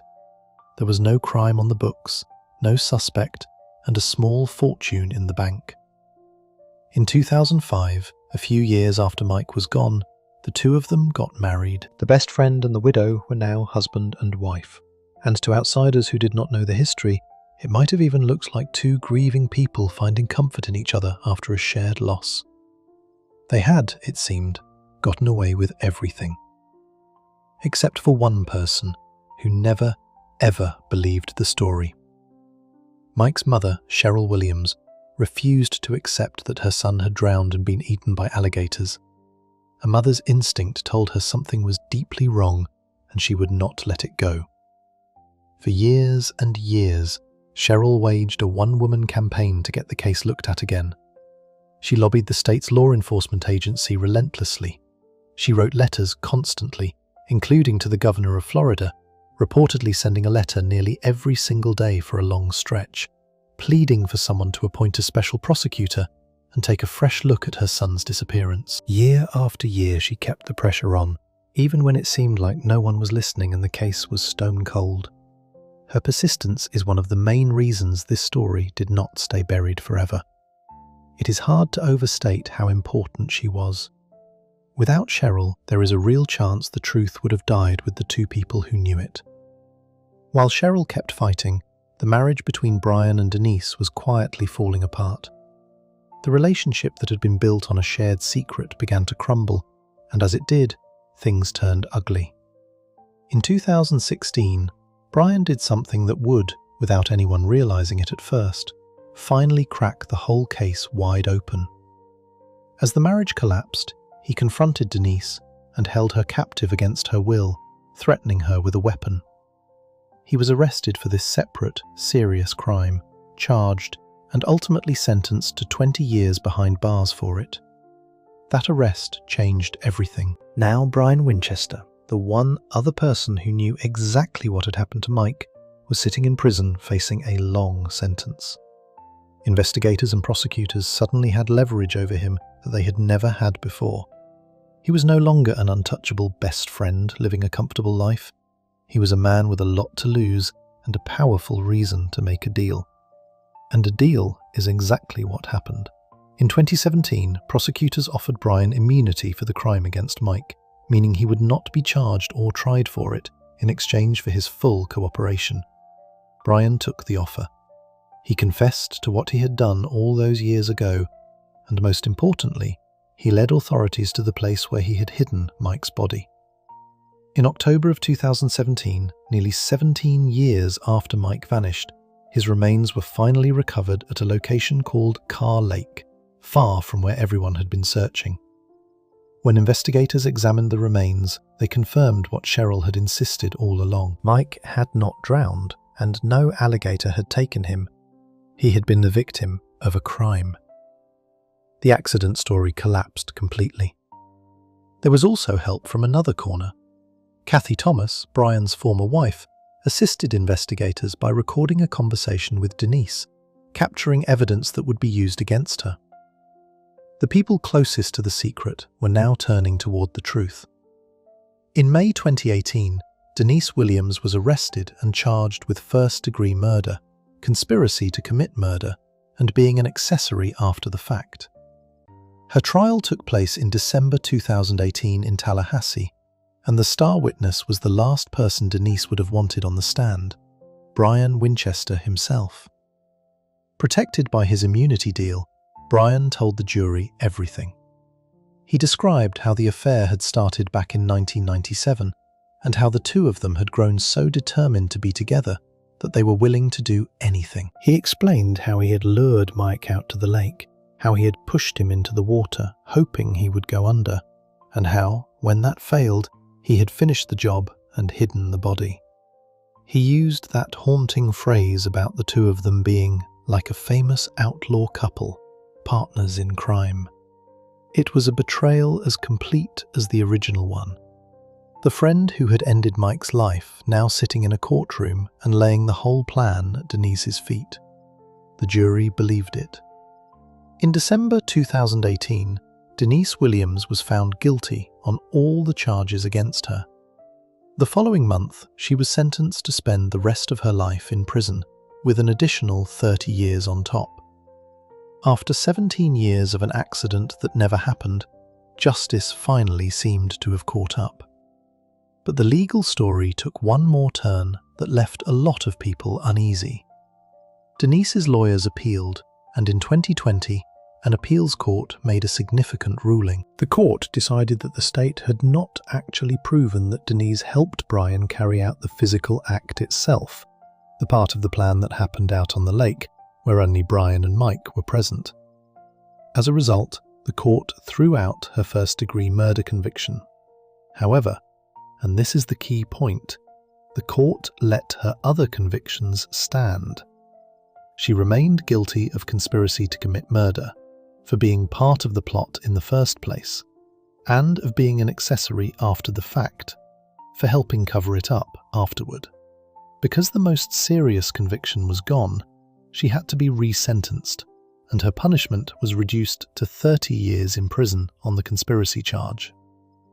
Denise has continued to insist that she is innocent. This left a strange and frustrating situation that troubles many who follow the case. Brian Winchester, the man who admitted to taking Mike's life with his own hands out on that lake, was never charged or convicted of the killing at all, because of his immunity deal. He sits in prison only on the separate charge from 2016, a 20-year sentence. Meanwhile, Denise is serving time for conspiring in the plot, but not for the act itself. As one of Mike's friends pointed out, the deal with Brian was the only way to ever find the body and get any justice at all. Without offering Brian a way out, the truth would have stayed hidden, and Denise might still be free. It was a painful trade. Let the man who did the deed avoid the worst punishment in order to expose the woman who helped plan it and to finally bring Mike home. The case became the subject of major television documentaries and was compared again and again to classic crime stories about lovers who plot to be rid of a husband for insurance money. But the real lesson of it is not about the cleverness of the plan. It is about two things working against even a nearly perfect crime. The first is the simple fact that a secret shared between two people is only as safe as the bond between them, and when that bond broke, so did the cover-up. The second, and the more powerful, is the love of a mother who would not be told to grieve quietly and move on. Cheryl Williams spent the better part of 2 decades being dismissed, ignored, and doubted, and she kept pushing anyway. In the end, It was her refusal to believe a comfortable lie that gave her son back his name and his story. The alligators did not take Mike Williams. His wife and his best friend did, and a mother's stubborn love is what finally proved it. Before we move on, if you're enjoying this analysis, please consider subscribing. It helps the channel tremendously. Denise Williams and Brian Winchester needed years of physical planning and a real lake to stage their accident, and even then it took a shared secret between two people in the same town. The next woman pulled off something stranger. She never had to stand beside the man who acted for her, or even be in the same part of the country. Working in the early days of online romance, she spun an elaborate web of lies across the internet, convincing a man hundreds of miles away that he had to act on her behalf. And the full truth of what she had done only came to light after that man was gone and left behind a written account of everything. Section 9. Cherie Miller, the web of lies that spread across the internet. To understand this case, you have to picture what the world was like in 1999. The internet was still young. Most people who used it sat at a bulky home computer with a big, boxy monitor, listening to the screech of a dial-up connection. There were no smartphones in everyone's pocket, no social media as we know it today. Instead, people gathered in online chat rooms, typing messages back and forth with strangers they had never met. Some of those chat rooms were innocent. Others were places where lonely people went to flirt, share secrets, and build romances with people who might live hundreds of miles away. It was a brand new way to connect, and almost nobody yet understood how dangerous it could be. In Flint, Michigan, a woman named Cherie Miller was living what looked like a normal life. She was in her late 20s, and she had recently met a man named Bruce Miller, who owned a scrapyard in the area. Cherie had been working at his yard when the two of them hit it off, and their romance moved fast.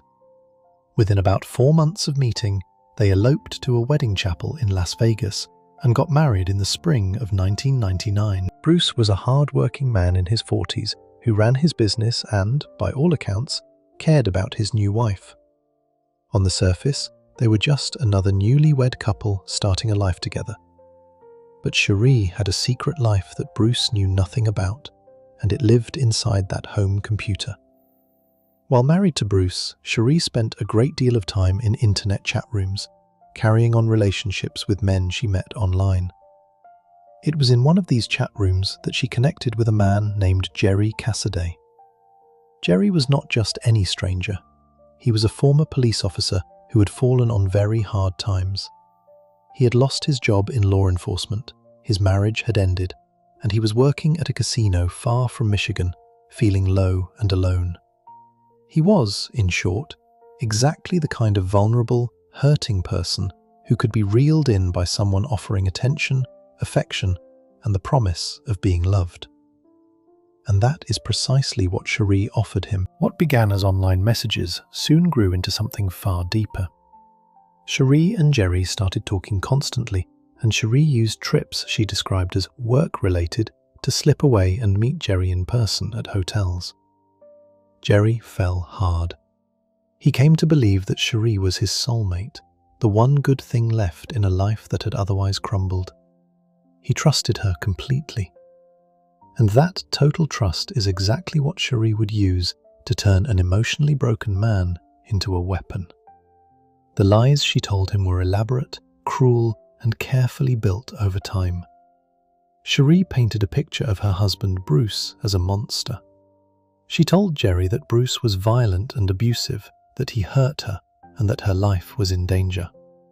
She did not stop there.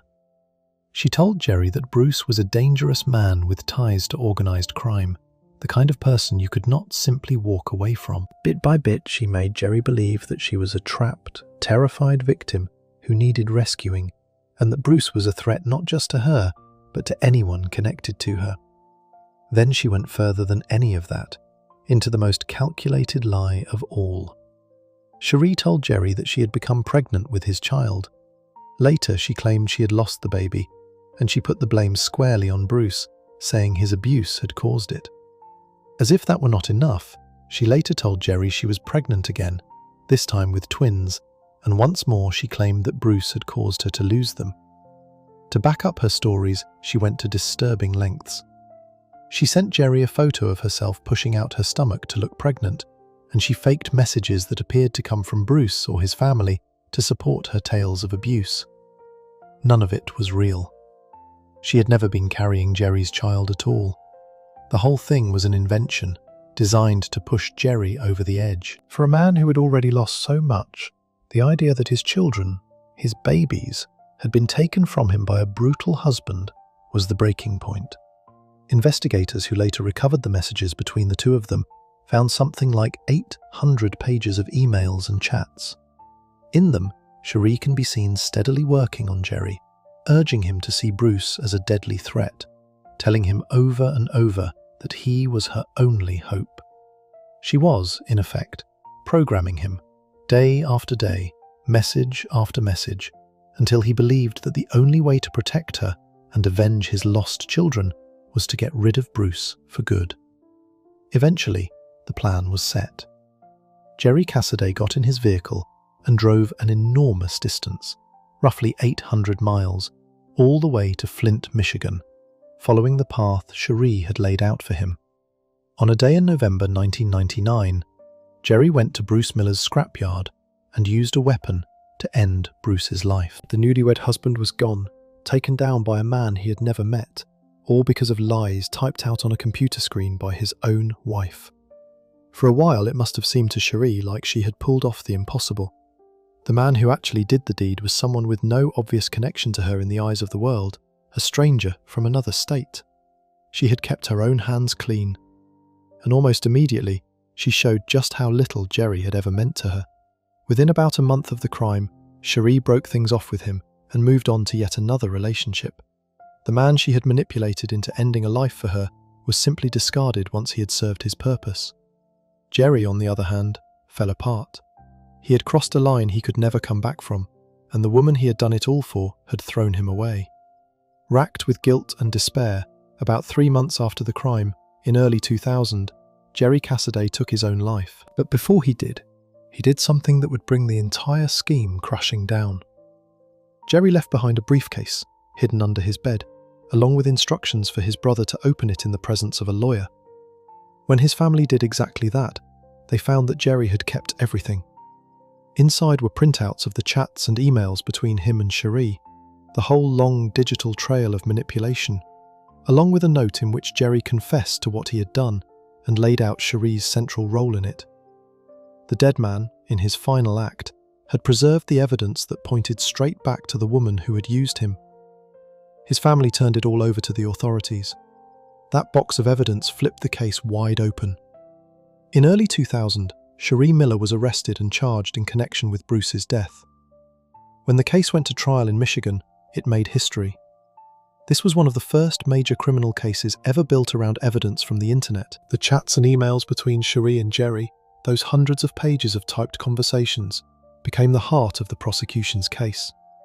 At a time when most people still thought of the internet as a harmless novelty, here was a courtroom using online messages to prove that a woman had talked a man into the unthinkable. For that reason, the case is often described as one of the first of its kind, a crime planned and proven through the digital world.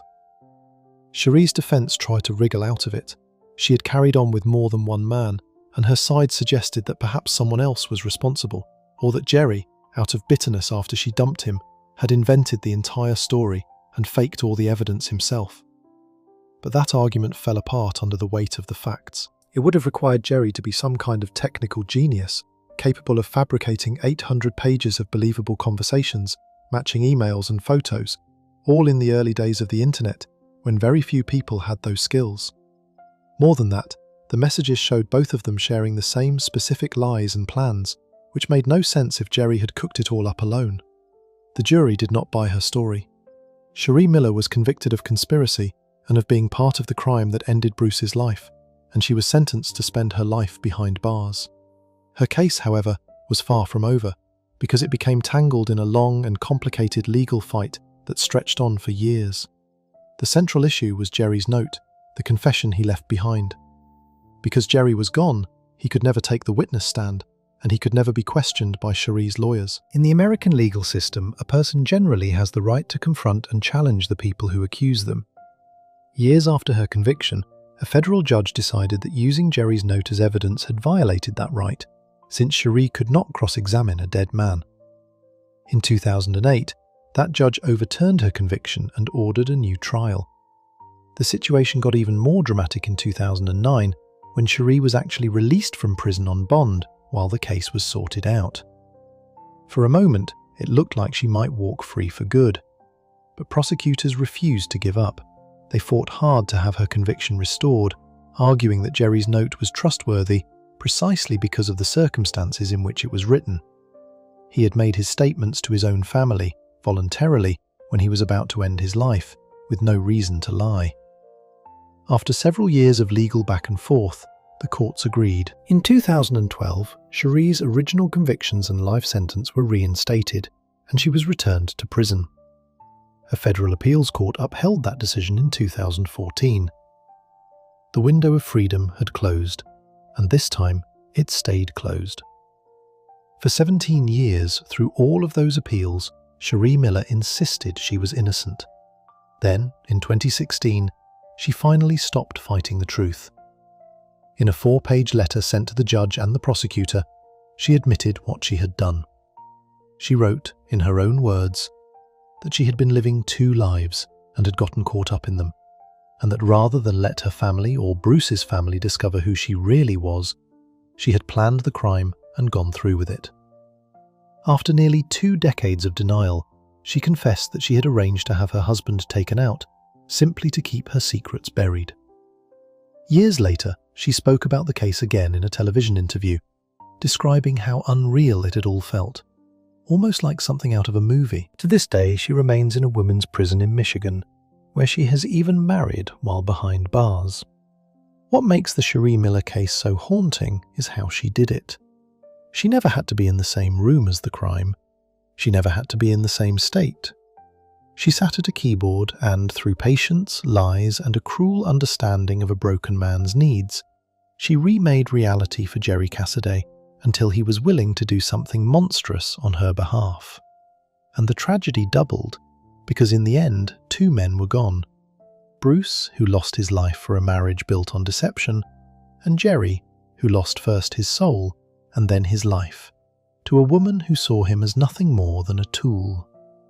It is a chilling early warning of how the digital age would give people brand new ways to reach into someone's mind and bend it toward harm.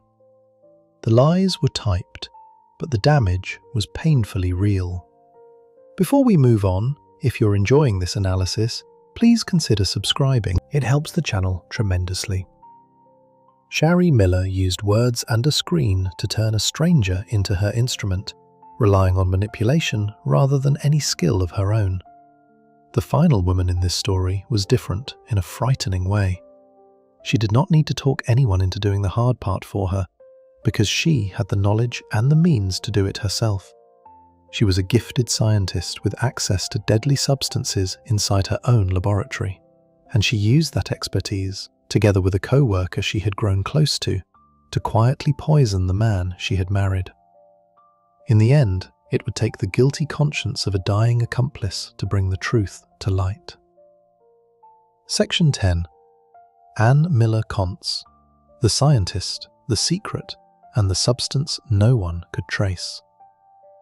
Of all the women in this story, Anne Miller may have come the closest to getting away with it, and the reason is simple. She was brilliant, she was trusted, and she had spent her career learning exactly how dangerous chemicals behave in the human body. While other women in these cases relied on hired help, online lies, or a lover willing to do the hard part, Anne had something far more frightening at her fingertips. She had knowledge, and she had access. She did not need to talk a stranger into anything, because she could quietly do the worst of it herself, using the kind of substance that is almost impossible to spot until it is far too late. On the surface, Anne and Eric Miller were the picture of a bright young couple with everything ahead of them. The two had been sweethearts since their college days, and they built a life together in North Carolina that looked, from the outside, close to perfect. They were both scientists. Eric Miller was a 30-year-old researcher at the University of North Carolina at Chapel Hill, where he worked on pediatric AIDS research, studying ways to help children fight a terrible disease. By every account, he was gentle, devoted, and good at what he did, the sort of man who spent his days trying to make sick children well again. Anne, meanwhile, worked as a research scientist at a major drug company in the area, a respected professional in a demanding field. Together they had a baby daughter named Claire, a loving husband, a successful wife, a new child, and 2 careers built on science. It was, on paper, a dream. But that dream had a rotten core, and only Anne knew it. Eric's work was about saving lives. Anne's work at a pharmaceutical company gave her something most people never have access to: a laboratory stocked with powerful and dangerous chemicals, including arsenic, one of the oldest and most feared toxic substances known to humanity. For centuries, arsenic had a grim reputation as the weapon of choice for those who wanted to be rid of someone quietly, because in small doses it can mimic ordinary illness. In older times, it was used so often in these schemes that it picked up dark nicknames, including one that hinted at how it could hurry along an unwanted relative and the inheritance that came with their passing. The reason it was so favoured is the same reason it was so hard to catch. A person who is being slowly harmed with it can look like someone suffering from a bad stomach bug or the flu.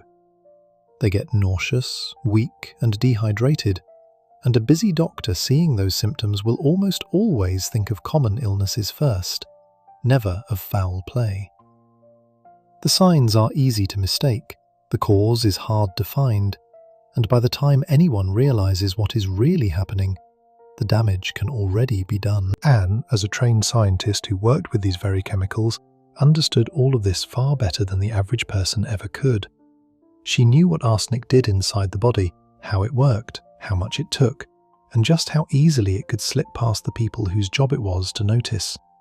That knowledge is what made her so dangerous, and it is what nearly let her win. Behind the image of the devoted wife and mother, Anne was living a hidden life, and it turned out to be a long-running one. She was not faithful to Eric, and investigators would later learn that her betrayals had started well before the events that ended his life. According to the lead detective on the case, before any of this, Anne had carried on an affair with a man who lived all the way across the country in California. She thought nothing of paying for cross-country flights and quiet meetings at expensive hotels to keep that relationship going, all while presenting herself at home as a loving wife and new mother. It was a pattern of deception that ran deep, the kind of double life that takes real effort and real coldness to maintain. Then, closer to home, she began a relationship with a co-worker at the drug company, a fellow scientist named Daryl Willard. Like Anne, Daryl had the training and the workplace access that came with being a researcher at a pharmaceutical lab. He understood chemicals, he had a key to the same world of dangerous substances, and he had fallen for a woman who was already an expert at telling people exactly what they wanted to hear. The two of them grew close, and that closeness would prove deadly for Eric. The first sign that something was terribly wrong came on a night that should have been completely ordinary. In mid-November of 2000, Eric went out for a guys' night of bowling in Raleigh. Among the group was Daryl Willard, the very co-worker his wife was secretly involved with. During the outing, Daryl bought and poured a round of beer. Eric drank some of his and immediately noticed something off about it, complaining that it tasted bitter and strange. He set it aside, but the harm was already done. About an hour later, Eric became violently ill.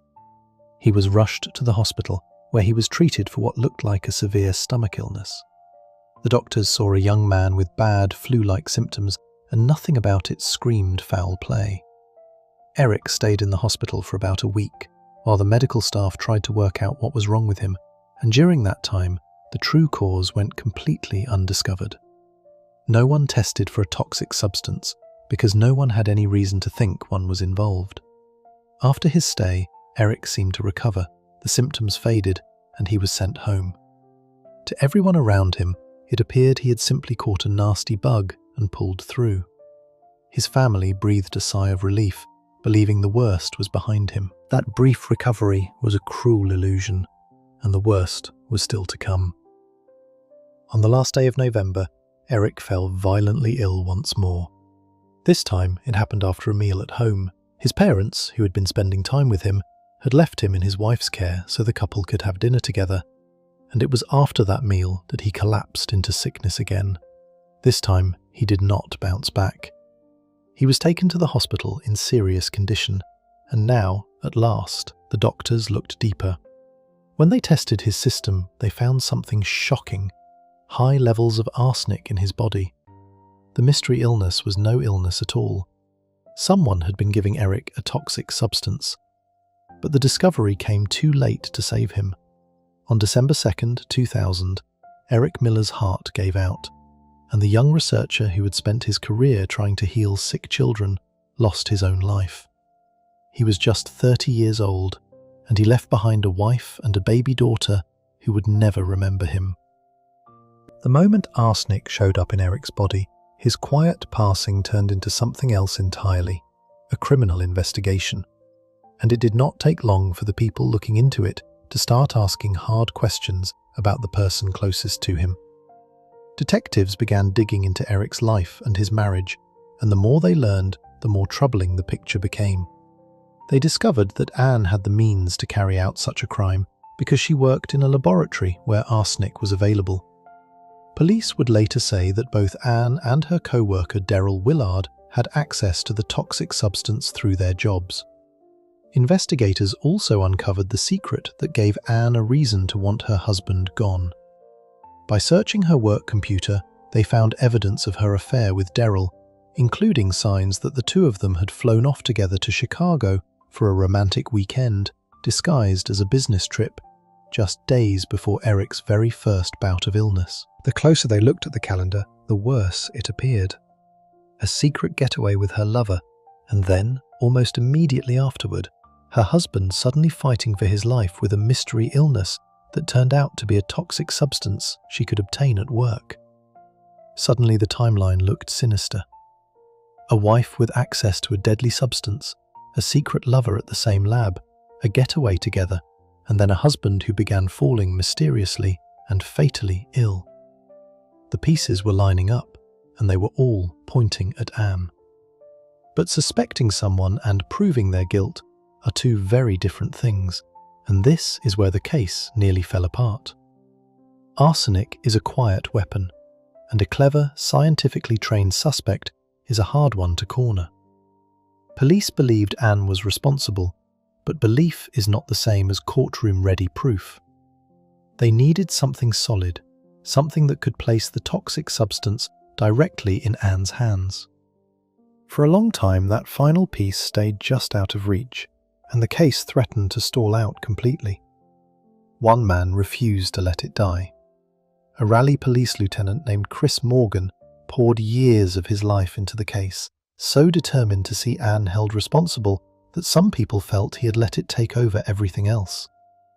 He was convinced early on that Anne was steering the tragedy, and he would not walk away from it even as the months turned into years with no breakthrough. Then the investigation turned toward Daryl Willard, and his part of the story took a dark turn of its own. In January of 2001, only weeks after Eric's passing, police searched Daryl Willard's home and asked him to come in for questioning.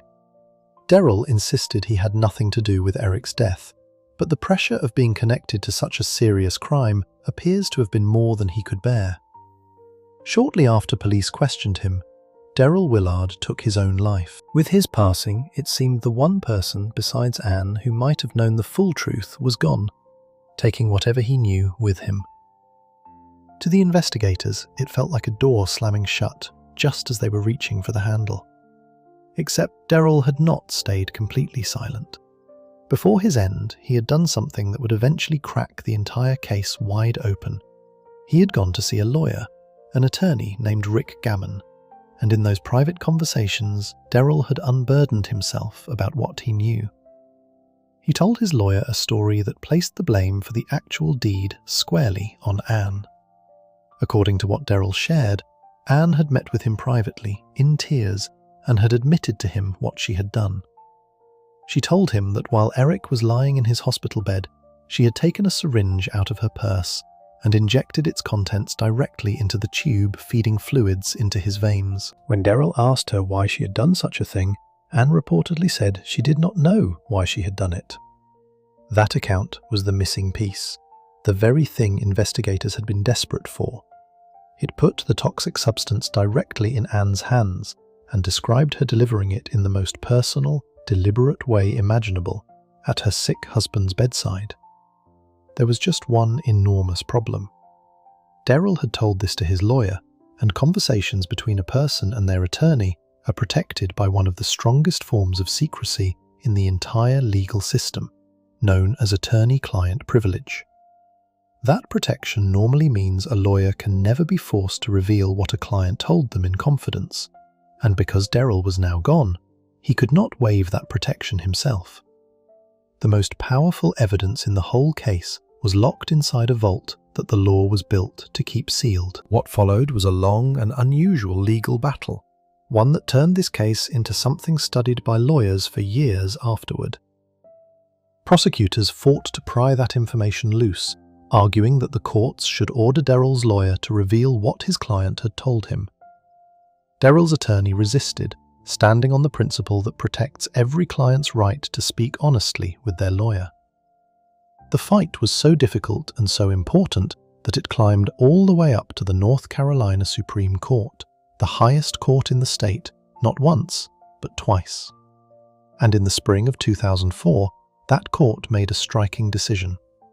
It ruled that the lawyer, Rick Gammon, had to disclose what Daryl Willard had told him about Ann Miller's role in Eric's death. The reasoning hinged on a careful point.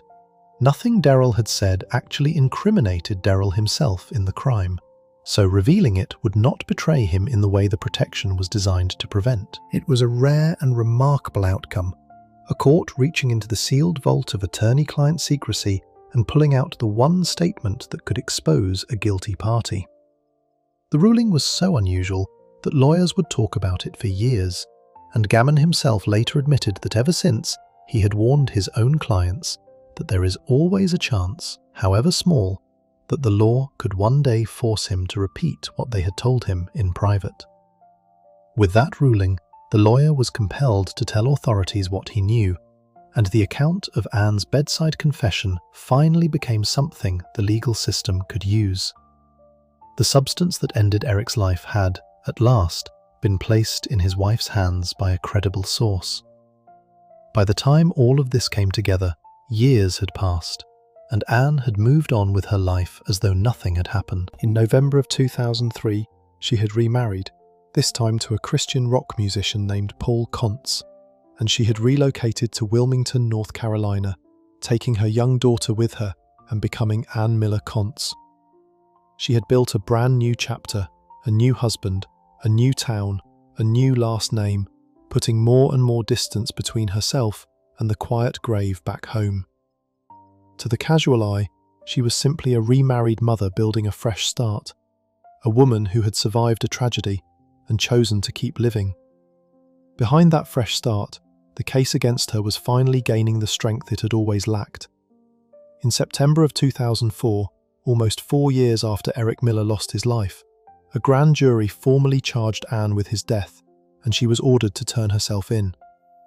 The detective who had chased the case for years, refusing to let it fade, finally saw the woman he was certain was responsible facing the consequences. But even then, the road to justice was not simple, and the way it ended says a great deal about how tricky these cases can be.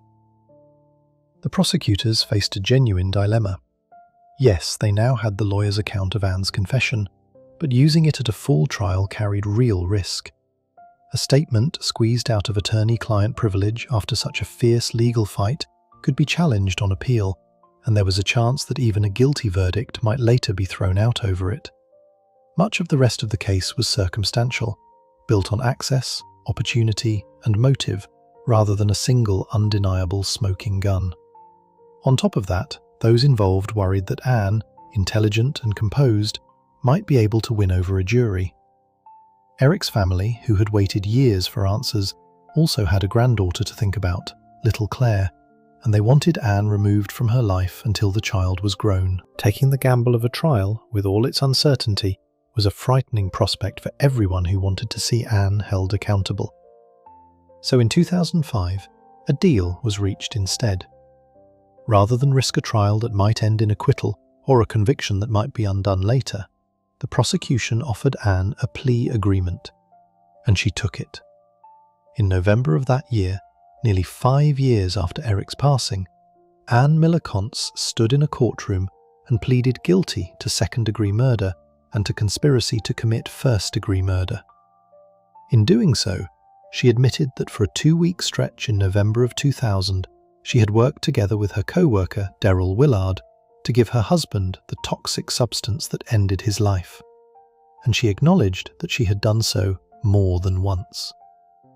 After years of firm denials, the brilliant scientist finally admitted, in a small and barely audible voice, that she was guilty. For her admission, Anne was sentenced to a long stretch behind bars, 2 terms to be served one after the other, adding up to roughly 25 to 31.5 years, the maximum allowed for someone with no prior record.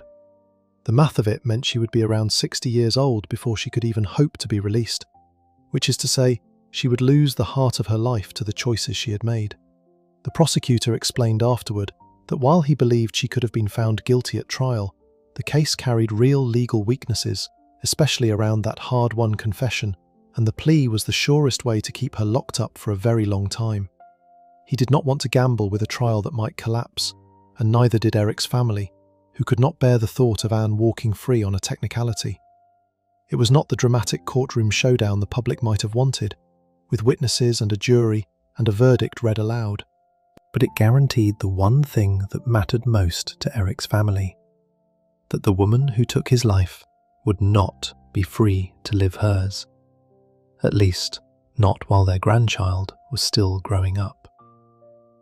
At the hearing, Anne offered a statement, read aloud on her behalf, in which she expressed remorse and said that she had allowed herself to knowingly take part with Daryl Willard in events that cost her husband his life. To some, it sounded like a long overdue acceptance of responsibility. To Eric's grieving father, the words rang hollow, empty phrases that still failed to explain why a wife would do such a thing to a kind and loving husband. The detective who had spent 5 years on the case remained certain of one thing above all: that whatever Daryl Willard's role had been, Anne was the true driving force, the lead in the whole tragedy. The saddest figure in all of it was the one who could speak the least: their daughter, Claire. She was barely more than a baby when her father lost his life, far too young to remember the gentle man who had studied diseases to help other people's children. She would grow up without him, and with the knowledge someday that her mother was the reason he was gone. That is a weight no child should ever have to carry, the understanding that the person who was supposed to love and protect their father was instead the one who took him away. Eric's parents, who had fought so hard for justice and who had once trusted Anne as part of their family, would help look after their granddaughter, carrying the memory of their son forward for a child who never got the chance to know him. They had spent 5 long years pushing for the truth, sitting through legal twists and delays, watching the woman they once welcomed move on, remarry, and start fresh, while their son lay in his grave. When Anne finally admitted her guilt, it brought them no joy, only a hard and hollow kind of closure. Anne, for her part, remains in prison in North Carolina, where the consequences of her choices finally caught up with the cleverness she had used to try to escape them. What makes the Anne Miller-Kontz case such a fitting and chilling end to this collection is everything that set it apart. Most of the women in these stories were undone by sloppy plans, talkative teenagers, gossip, or evidence left lying in plain sight. Anne was not careless. She was a professional who understood her chosen weapon better than almost anyone, who used a substance designed by nature to hide itself, and who very nearly slipped through the cracks because of it. She did not panic. She did not confess to the police, and she did not leave behind an obvious trail. Instead, she leaned on her training, her access, and her ability to wear a convincing mask. And for a frightening stretch of time, it very nearly carried her to freedom. Had Eric's illness been written off as a sudden natural tragedy, the way so many quiet crimes are, she might have simply remarried, raised her daughter, and carried her secret to the grave. Think about how close that came to happening. The doctors missed it the first time. The cause was nearly impossible to detect. The one person who could expose her was gone, and his words were locked away by one of the strongest protections in the law. The thing that stopped her was not a fingerprint or a confession of her own. It was the conscience of a frightened man who confided in his lawyer before his own end, a stubborn detective who would not give up, a rare court ruling that dragged the truth into the light, and a grieving family that refused to stop asking why. In the end, the most scientific, most carefully hidden crime in this entire story was undone not by science at all, but by guilt, by the words of the dead, and by people who simply would not let an innocent man be forgotten. 10 women, 10 husbands, and 10 very different paths to the same terrible place. Some used hired strangers, some used devices and distance, some used the people who loved them most, and one used the deadly tools of her own profession. But underneath the differences, the same dark threads keep surfacing in every single one of these stories. Love that curdled into something cold, the steady pull of money, secrets that someone felt had to be buried at any cost, and a partner pulled in to carry the weight. Once you lay all 10 side by side, a clear and unsettling pattern begins to take shape. If you enjoyed this breakdown, make sure to subscribe. Thanks for watching, and I'll see you in the next one.